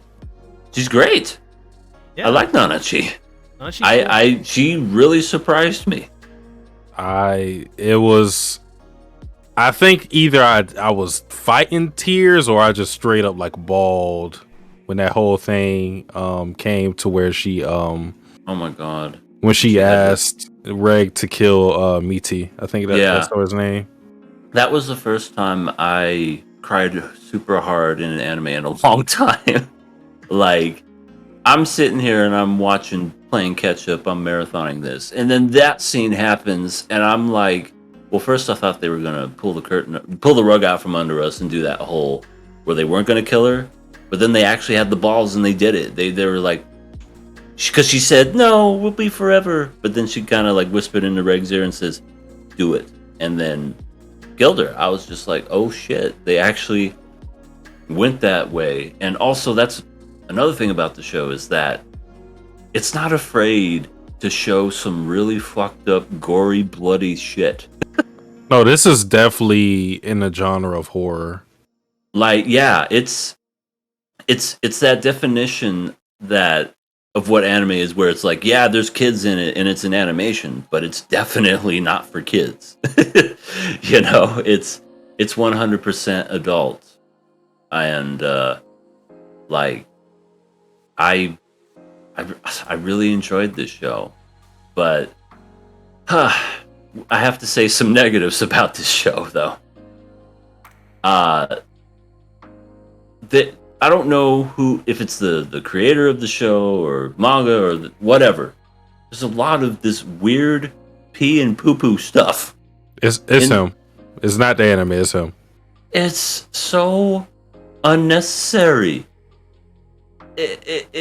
There's like these scenes that happen that, you know, I could go my whole life without having to see, oh look, fucking took a shit in the middle of the elevator.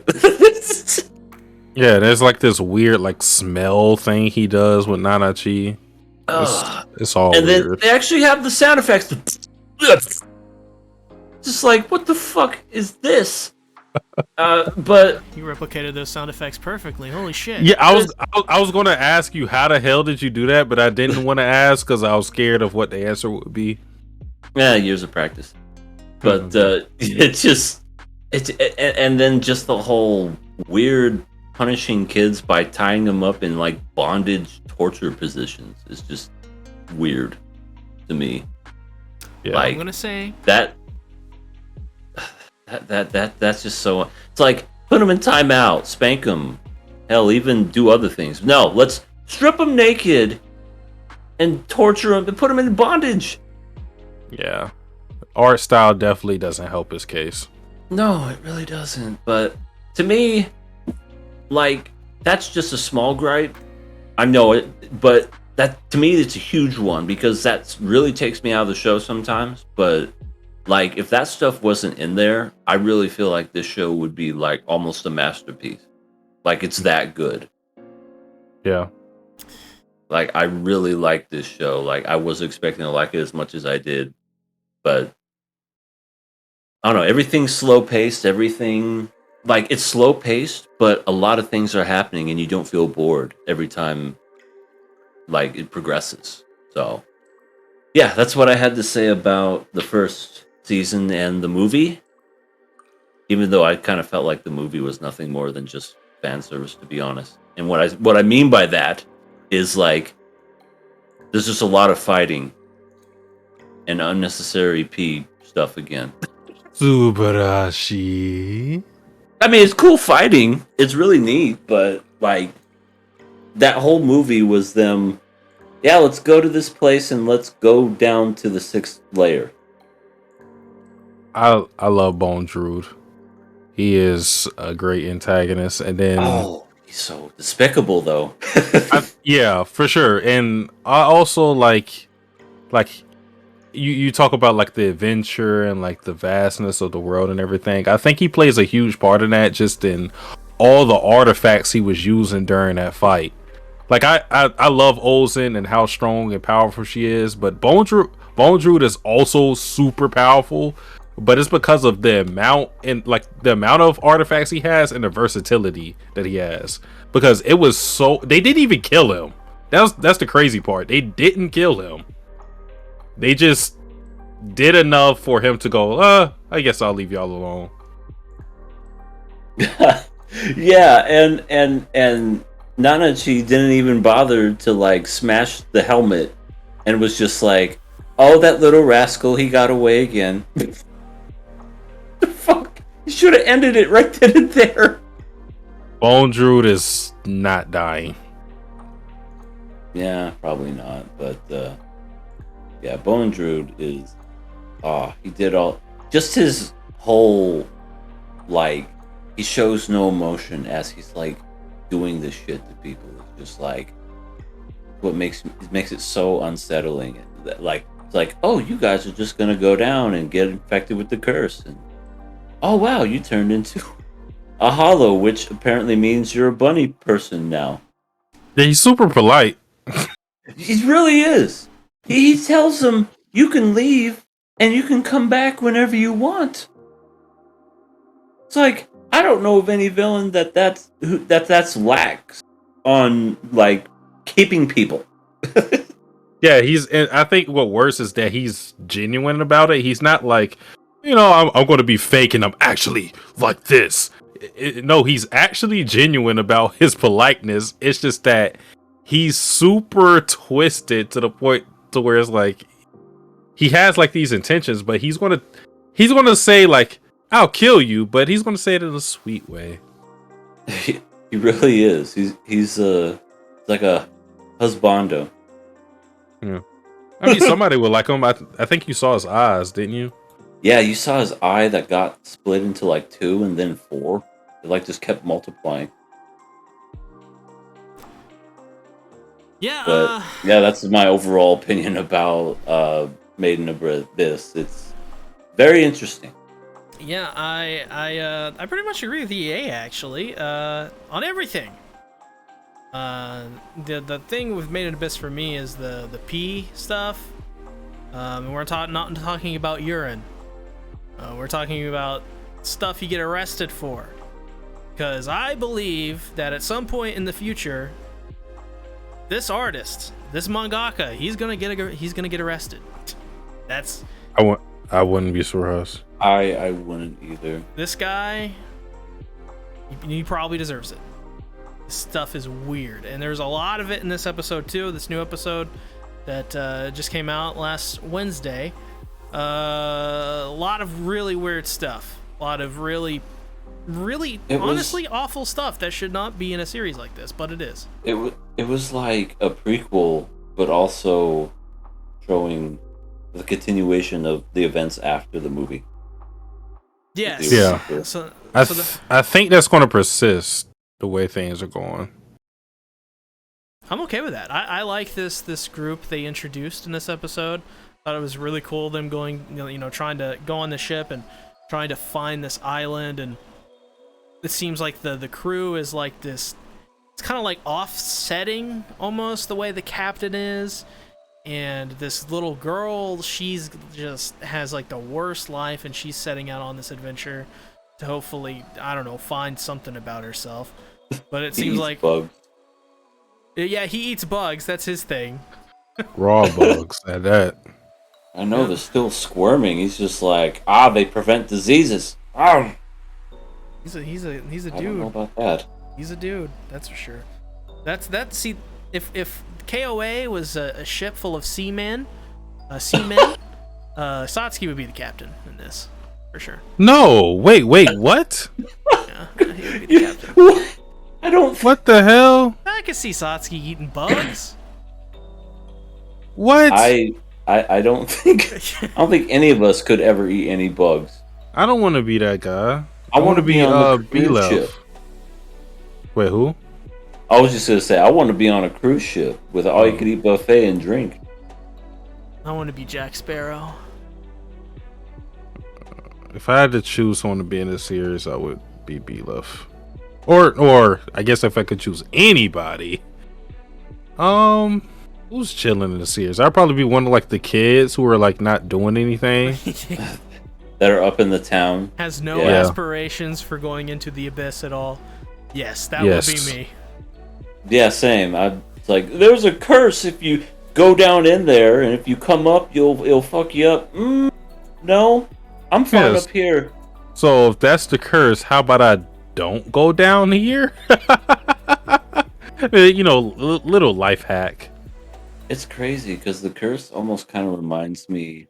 I don't know if it was like inspiration from it as well, but like when deep sea divers go down really deep into the ocean, but Yeah. if they have to like decompress every so many feet, but if they come up too quick, they'll get the bends.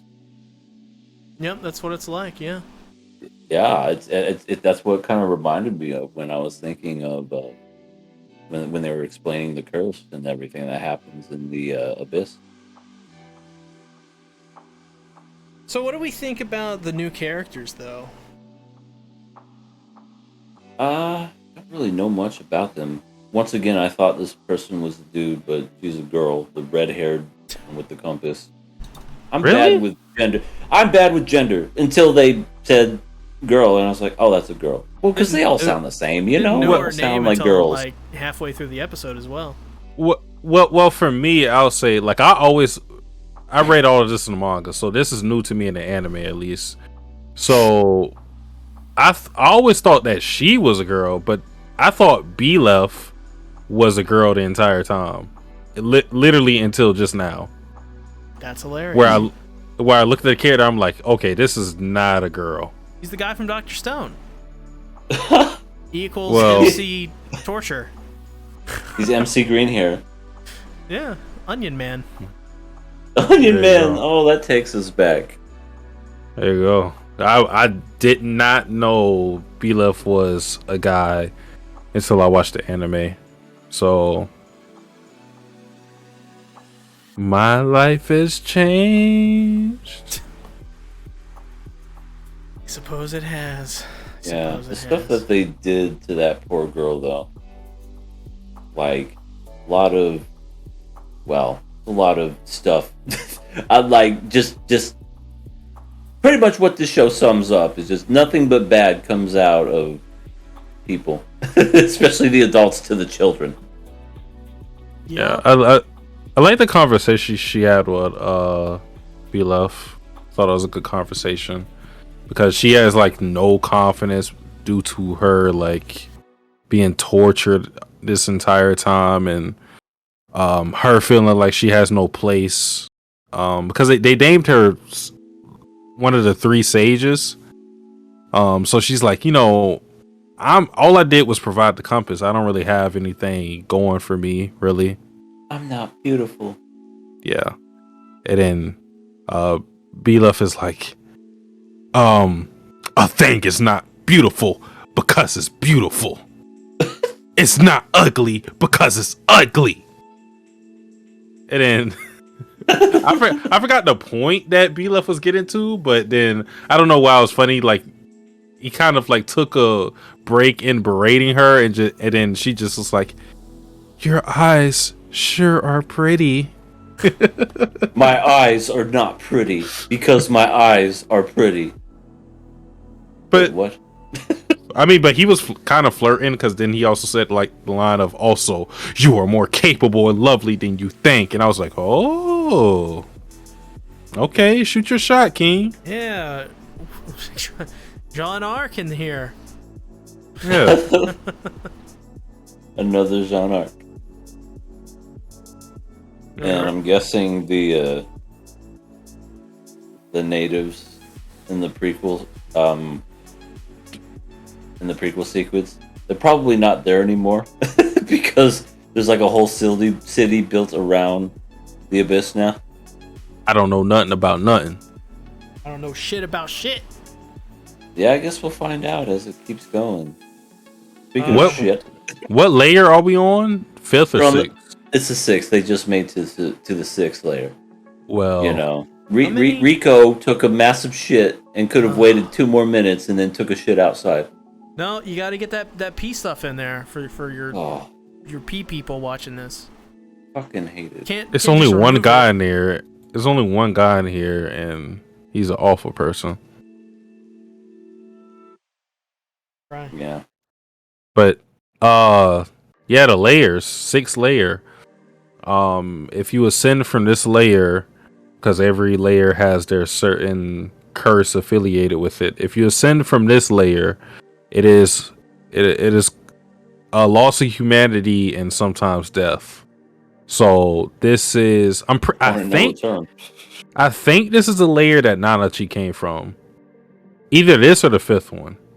No, it had to be the 6th. I believe it had to be the 6th because yeah, it had to be the 6th. Wow, that's how many layers are in the abyss? Is it 7? 7. Okay, so they're almost at the bottom. Mm-hmm. Wow. But we don't know like how vast the 7th layer is. Right, because this whole mission or adventure is so that she could find her mom, so that Rico can be like, "Mom, here's your damn whistle. I found it." Yeah, or for her to make her like some hot pockets or something.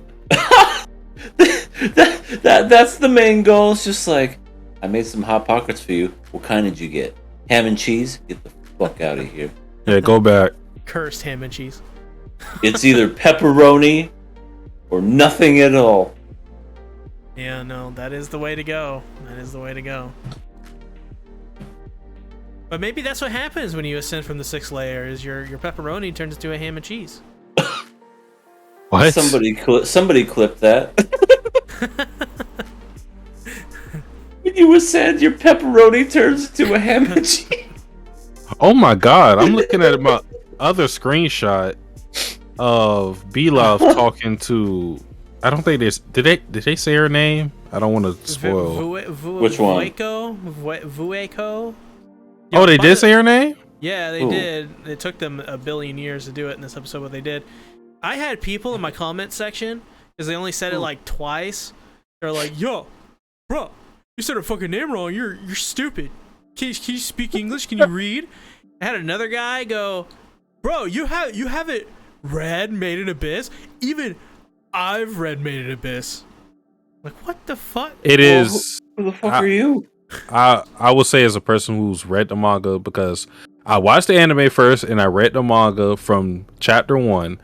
I read every single chapter and I've watched every single anime episode, including the movie or just the third movie. It is definitely better watched than read. And I like the manga art, but I think it kind of struggles with the choreography, action scenes.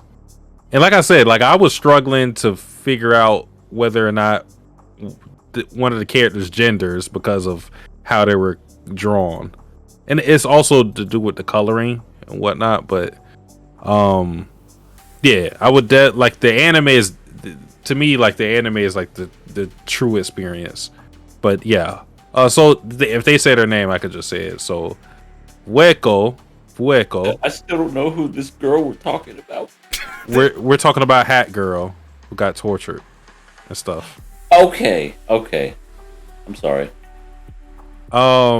He said to her, like, you know, the other line, I was like, oh yeah, this is flirting, because he said, also you're more capable and lovely than you think. But this line I'm reading right now, he says, no matter how dirty or unsightly, my eyes will not be deceived.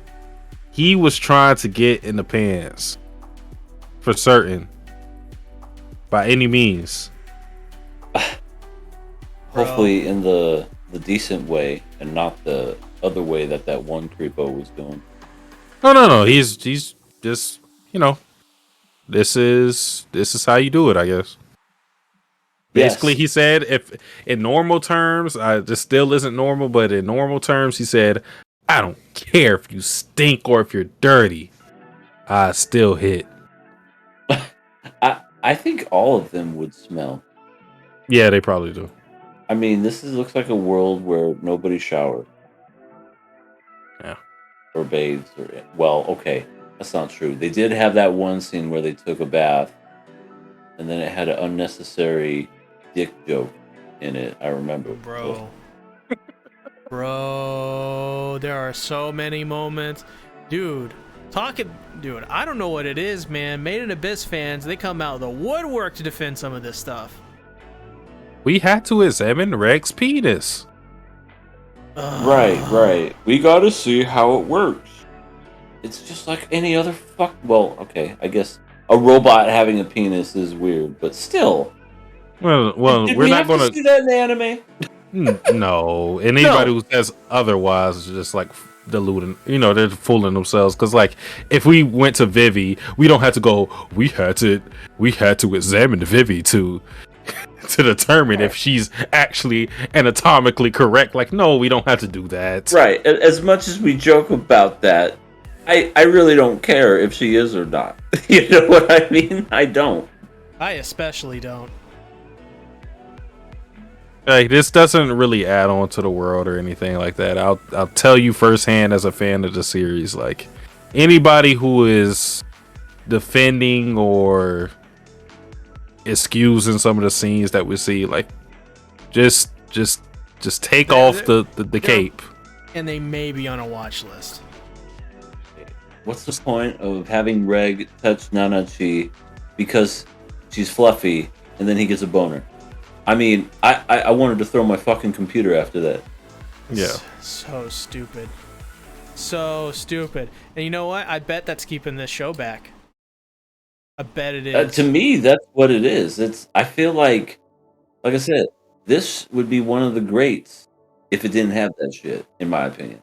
Yeah, no, I'm fully in the camp of, I would probably rate this a 7 out of 10. But, like now, currently. But I do understand this is like 10 out of 10. But it's just this stupid shit that nobody wants, that this author put in because, I don't know, He's a sick he fuck. gets off on it probably. I mean, when was this manga made? In like the 80s, 90s, or was it like recent? Oh no, it's definitely not old. I would probably say it's last decade. Let me look it up. Okay, still the 2010s. Okay, still. I don't know. I feel like some of that stuff kind of happens in the older, kind of like older issues of manga. Not saying it's right, but you know, you kind of expect it. It ran in from 2012 to the present. Oh, it's still going? Yeah. What the hell? How long is this series? It's actually I was actually surprised that the anime came out when it did, because we kind of finished this arc maybe last year or a little before last year. So I was actually Really? surprised that the anime came out when it did, because I was like, will it be able to cover everything? But at the pace it's going, probably, yeah. Okay. Wow. I guess it just takes a long time for them to make stuff then. I mean, like, when they make, by the time this anime is done, they cannot, with how he releases chapters, they cannot make an anime for this for the next 4 years. Yeah. We'll So be it's in. probably not Well, getting a I'll be season in my 3. 40s. Yeah, no, this is probably not getting a season 3. So that's I mean, I don't know. How did you guys feel about New Girl? I liked her. Yeah, she doesn't seem terrible. So I mean, I'm curious to see what they're going to be doing with her character, and you know, she's one of those. I mean, obviously, she came from the slums, has a really rough childhood, and not very high in self confidence. Obviously, that kind of goes with everything that she's been through. But yeah, I'm real interested to see what they're going to do with her. No, I mean new girl. I guess I don't know who New Girl is. Who is new girl? The girl who is attaching herself to New Girl. Oh, the one that's like a native Oh, yeah. Mm-hmm. of the Yeah, her. island. Probably. Yeah. She's the same voice as what's her face, so I hate her. Huh? She's Who? from '86. She. Oh, my God. her. I heard that voice and I'm like, oh, death. I didn't notice that. I imagine she's gonna die in some horrific way, so it's fine. Oh, probably. This is Made in Abyss. They all seem to die. Whoa! Have some goddamn faith, Arthur. So, I don't. I tried EA. I tried. I bought an Xbox One X off eBay, as you know. It came with Red Dead Redemption 2. I installed it. I tried it again. I tried it. It looks great in 4K. It looks amazing. I cannot get over they make you tap A to run. I can't get over it, EA. I mean, you're missing out. You can It try. needs the left analog stick. You click it and you run. I mean, I'm Even pretty worse. much You used to can that. fly again. Listen, Hunter x Hunter is great. Why aren't we watching Hunter x Hunter, Satsi? Okay, let's start next week. Thanks for Because agreeing, it's Satsi. 144 episodes. Yeah, you're right. We should do 2 episodes a week. And then we'll finish by like in 2 years. Yeah. You know what I liked in the first season that well, I hope that they'll continue in the second season. Every time they had a preview, like a title for the next episode, it showed you how far down in the abyss that Reg and Rico were. Oh, I yeah. thought that was really, really neat. And I was upset when they didn't do the same thing second season. Again, it could be that it's the first episode, maybe the second episode Yeah, they will, but I was just kinda- like, oh. It kind of showed that, they were there, at the 6th layer, so. Yeah. Maybe. But yeah, maybe next I week. mean, I don't know. I just thought that was really cool because like it just showed you how much farther down they were, and it just really kind of like puts you into that perspective where you're like, whoa, they're really far down now. Yeah, as well. What I think is really cool is like it's they use it in a way like that helps the lore sort of as well, and it reminds me of Attack on Titan, how they do their cards and stuff. Yeah. Oh yeah. Or it just gives you a bit of information, even if it's like Yeah. literally like remember that one episode where they basically told the Phantom to calm the fuck down, and that they're getting the story log. Remember that they were like people are evil, good people think people are bad people, and on the other side the same thing is happening. Everyone's bad. Like they had to I didn't see spell that it out. one. It was like the episode before Mikasa sliced up a bunch of dudes when they were doing the big fight with the female and Armor Titan on the docks. Okay, so it was like where it like almost ended. They had to basically tell the audience, hey, you're idiots. Pay attention. I too like doing that. Yeah. I can make a career off doing that. Freaking hard to believe that that's only his first manga. Probably his last before he goes to prison. Is he? Hey. Is he going to prison? Dude, there's no way that guy is not on a watch list. I wouldn't think so. But then again, I haven't finished Attack on Titan, so I wouldn't know. No, not Attack on Titan. The guy who made Made in Abyss. No, I said it. Did I say Made in Abyss? I meant Attack on Titan. I'm sorry. Attack on Titan. Yeah, I don't know if he's gonna do another one. We'll see. He probably should. He's really good. That was his first manga, and it blew up and turned into what it did. That's crazy. I mean, he has the potential to be like the Urasawa of something equivalent of that. What I mean, that's what I mean. Like not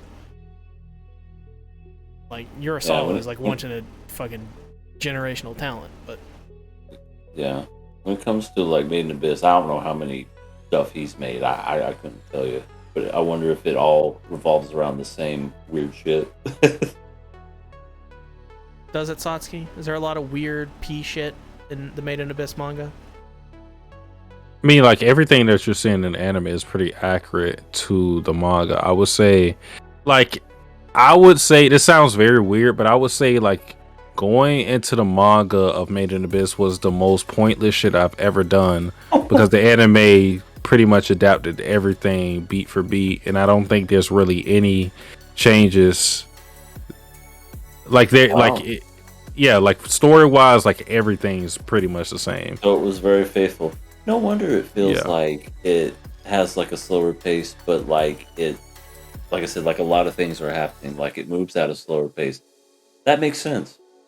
Like the only thing that I would say like the manga provides you is what I was telling you, EA, about like some of the lore that's escaped because it exists like at the end of volumes or at the end of some chapters, like where I was saying about Ozen's 1,000-man pins, like stuff like that, and like the threat level of some of the monsters are what's missing in some of the stuff. Maybe it's in the title cards and the high point of the episode. I'm not sure because I don't remember, but yeah, the anime adaptation is pretty faithful. So if you've already watched the anime for Made in Abyss, I don't know how season 2 will go, but for season 1 for sure, if you've already watched the first season, you do not need to read the manga for it at all. Wow. Okay. That's cool. Well, Satsuki's a heretic. What are we giving this? Am I? I didn't say anything. What are we giving this episode of Made in Abyss? Killer pass. Oh, I'm definitely passing it. I want to see what they're gonna do with the show, but don't tempt me, show. I will kill it if I feel like it's getting weird. Oh, We're past that point. yeah. Okay, well, I guess you know what I mean. Like if something puts me off in an alien lolly way. I guess we'll see. I don't know what that means, but I am scared. This arc is going to it's going to make you feel something. Okay, I always imagine if Uncharted this will not be. I like what Kiro W6 says, where he says, I always imagine if Disney had this series. Yeah, it would be a happy-go-lucky, oh, we gotta find and go on the adventure. Johnny Depp Come on, Goofy. would be rag, be drunk. Goofy's like a sidekick. Gotta find out who killed my mom. They fucking start singing. Oh my god, that would be the best. I got my arm full of poison. It's swelling up big. Oh, and by the way, I like all the white whistles so far. The white whistles have been, what are we at this point? 3 for 3? Or 4 for 4? You know what I have to say about that, Satsi? Racist. Can't say white. Well, what are you gonna do about it? I'm gonna report you to EA. EA, we have a problem. Racism has. Oh no, Satsuki! As punishment, I'm gonna tie you up naked in a bondage position. Well, who do I report this to? What the fuck? No need to report that. Okay, make sure you bring your camcorder. We'll do. We're gonna call this One Night in Satsuki. Oh my god. Okay, so I guess we're all passing it. Nice, sweet. EA, where can they find you? You can find me back in jail for filming stuff. No, I'm kidding. You can find me over at Everything Animated. Oh, do I have a new intro? Yeah, we do. I'm trying. Okay, I have to read it. That's just generic stuff. Oh, I want to say I can't see you. The stuff's in the way. Now it's not. No, it's not. Okay, here we go. Everything Animated is a YouTuber that talks about Rent a Girlfriend. Season 2 every week on his channel. If you enjoyed content, this is more laid back and more mature viewpoint, then he's for you. Why am I reading it like that? I'm sorry. He's also a dad, so ask him about dad jokes. But yeah, you can find me at all those places. And yes, it's true. I am talking about Rent a Girlfriend Season 2. I think it's going pretty well so far as the content, not so much the show itself. The show, I cannot wait for next week's episode. That is going to be hot, steaming pile of garbage. I can't wait to tear into it. And you'll see me on there, me, C Tactics, and Rising Sun Reviews. We talk about it, and that's every Saturday. Alright, Satsuki, where are you located? You already know who it is. It's your boy. Take your shoes off at the front door. You can visit me at Satsuki the Savage on my main channel, Satsuki the Reactor, my secondary channel, as well as Satsuki the Savage with a DA on my Twitch, where I don't know where I'm going to be talking about or playing, because I caught up to the boys. Maybe a new TV show, maybe a new game. We'll figure something out. But follow me on those platforms, and you should be in for a strange time. I don't know if it'll be good. I don't know if it'll be fulfilling, but it will be different. That is all I had to say. Damn it, Arthur. Listen, my name is the Sea Tactics. I come from a land called the Sea. Not a land. I don't know why I said that. I already fucked it up. It's an ocean. So today I put out a video on Annie Leonhardt from Attack on Titan. You all should check it out if you haven't already. It's a great video. Promise. Other videos that are coming out this week. Maybe a new video on the new Berserk chapter that came out like last week. Probably, maybe. I don't know. I'm not going to continue the Made in Abyss stuff, because that didn't really do well for the channel, like at all. You guys didn't really seem to enjoy that one bit, so that's fair. Just not going to do it. Yeah, no, that's it for this week. So thanks everybody for coming to the podcast. Next week we are going to be streaming exclusively on the KOA channel.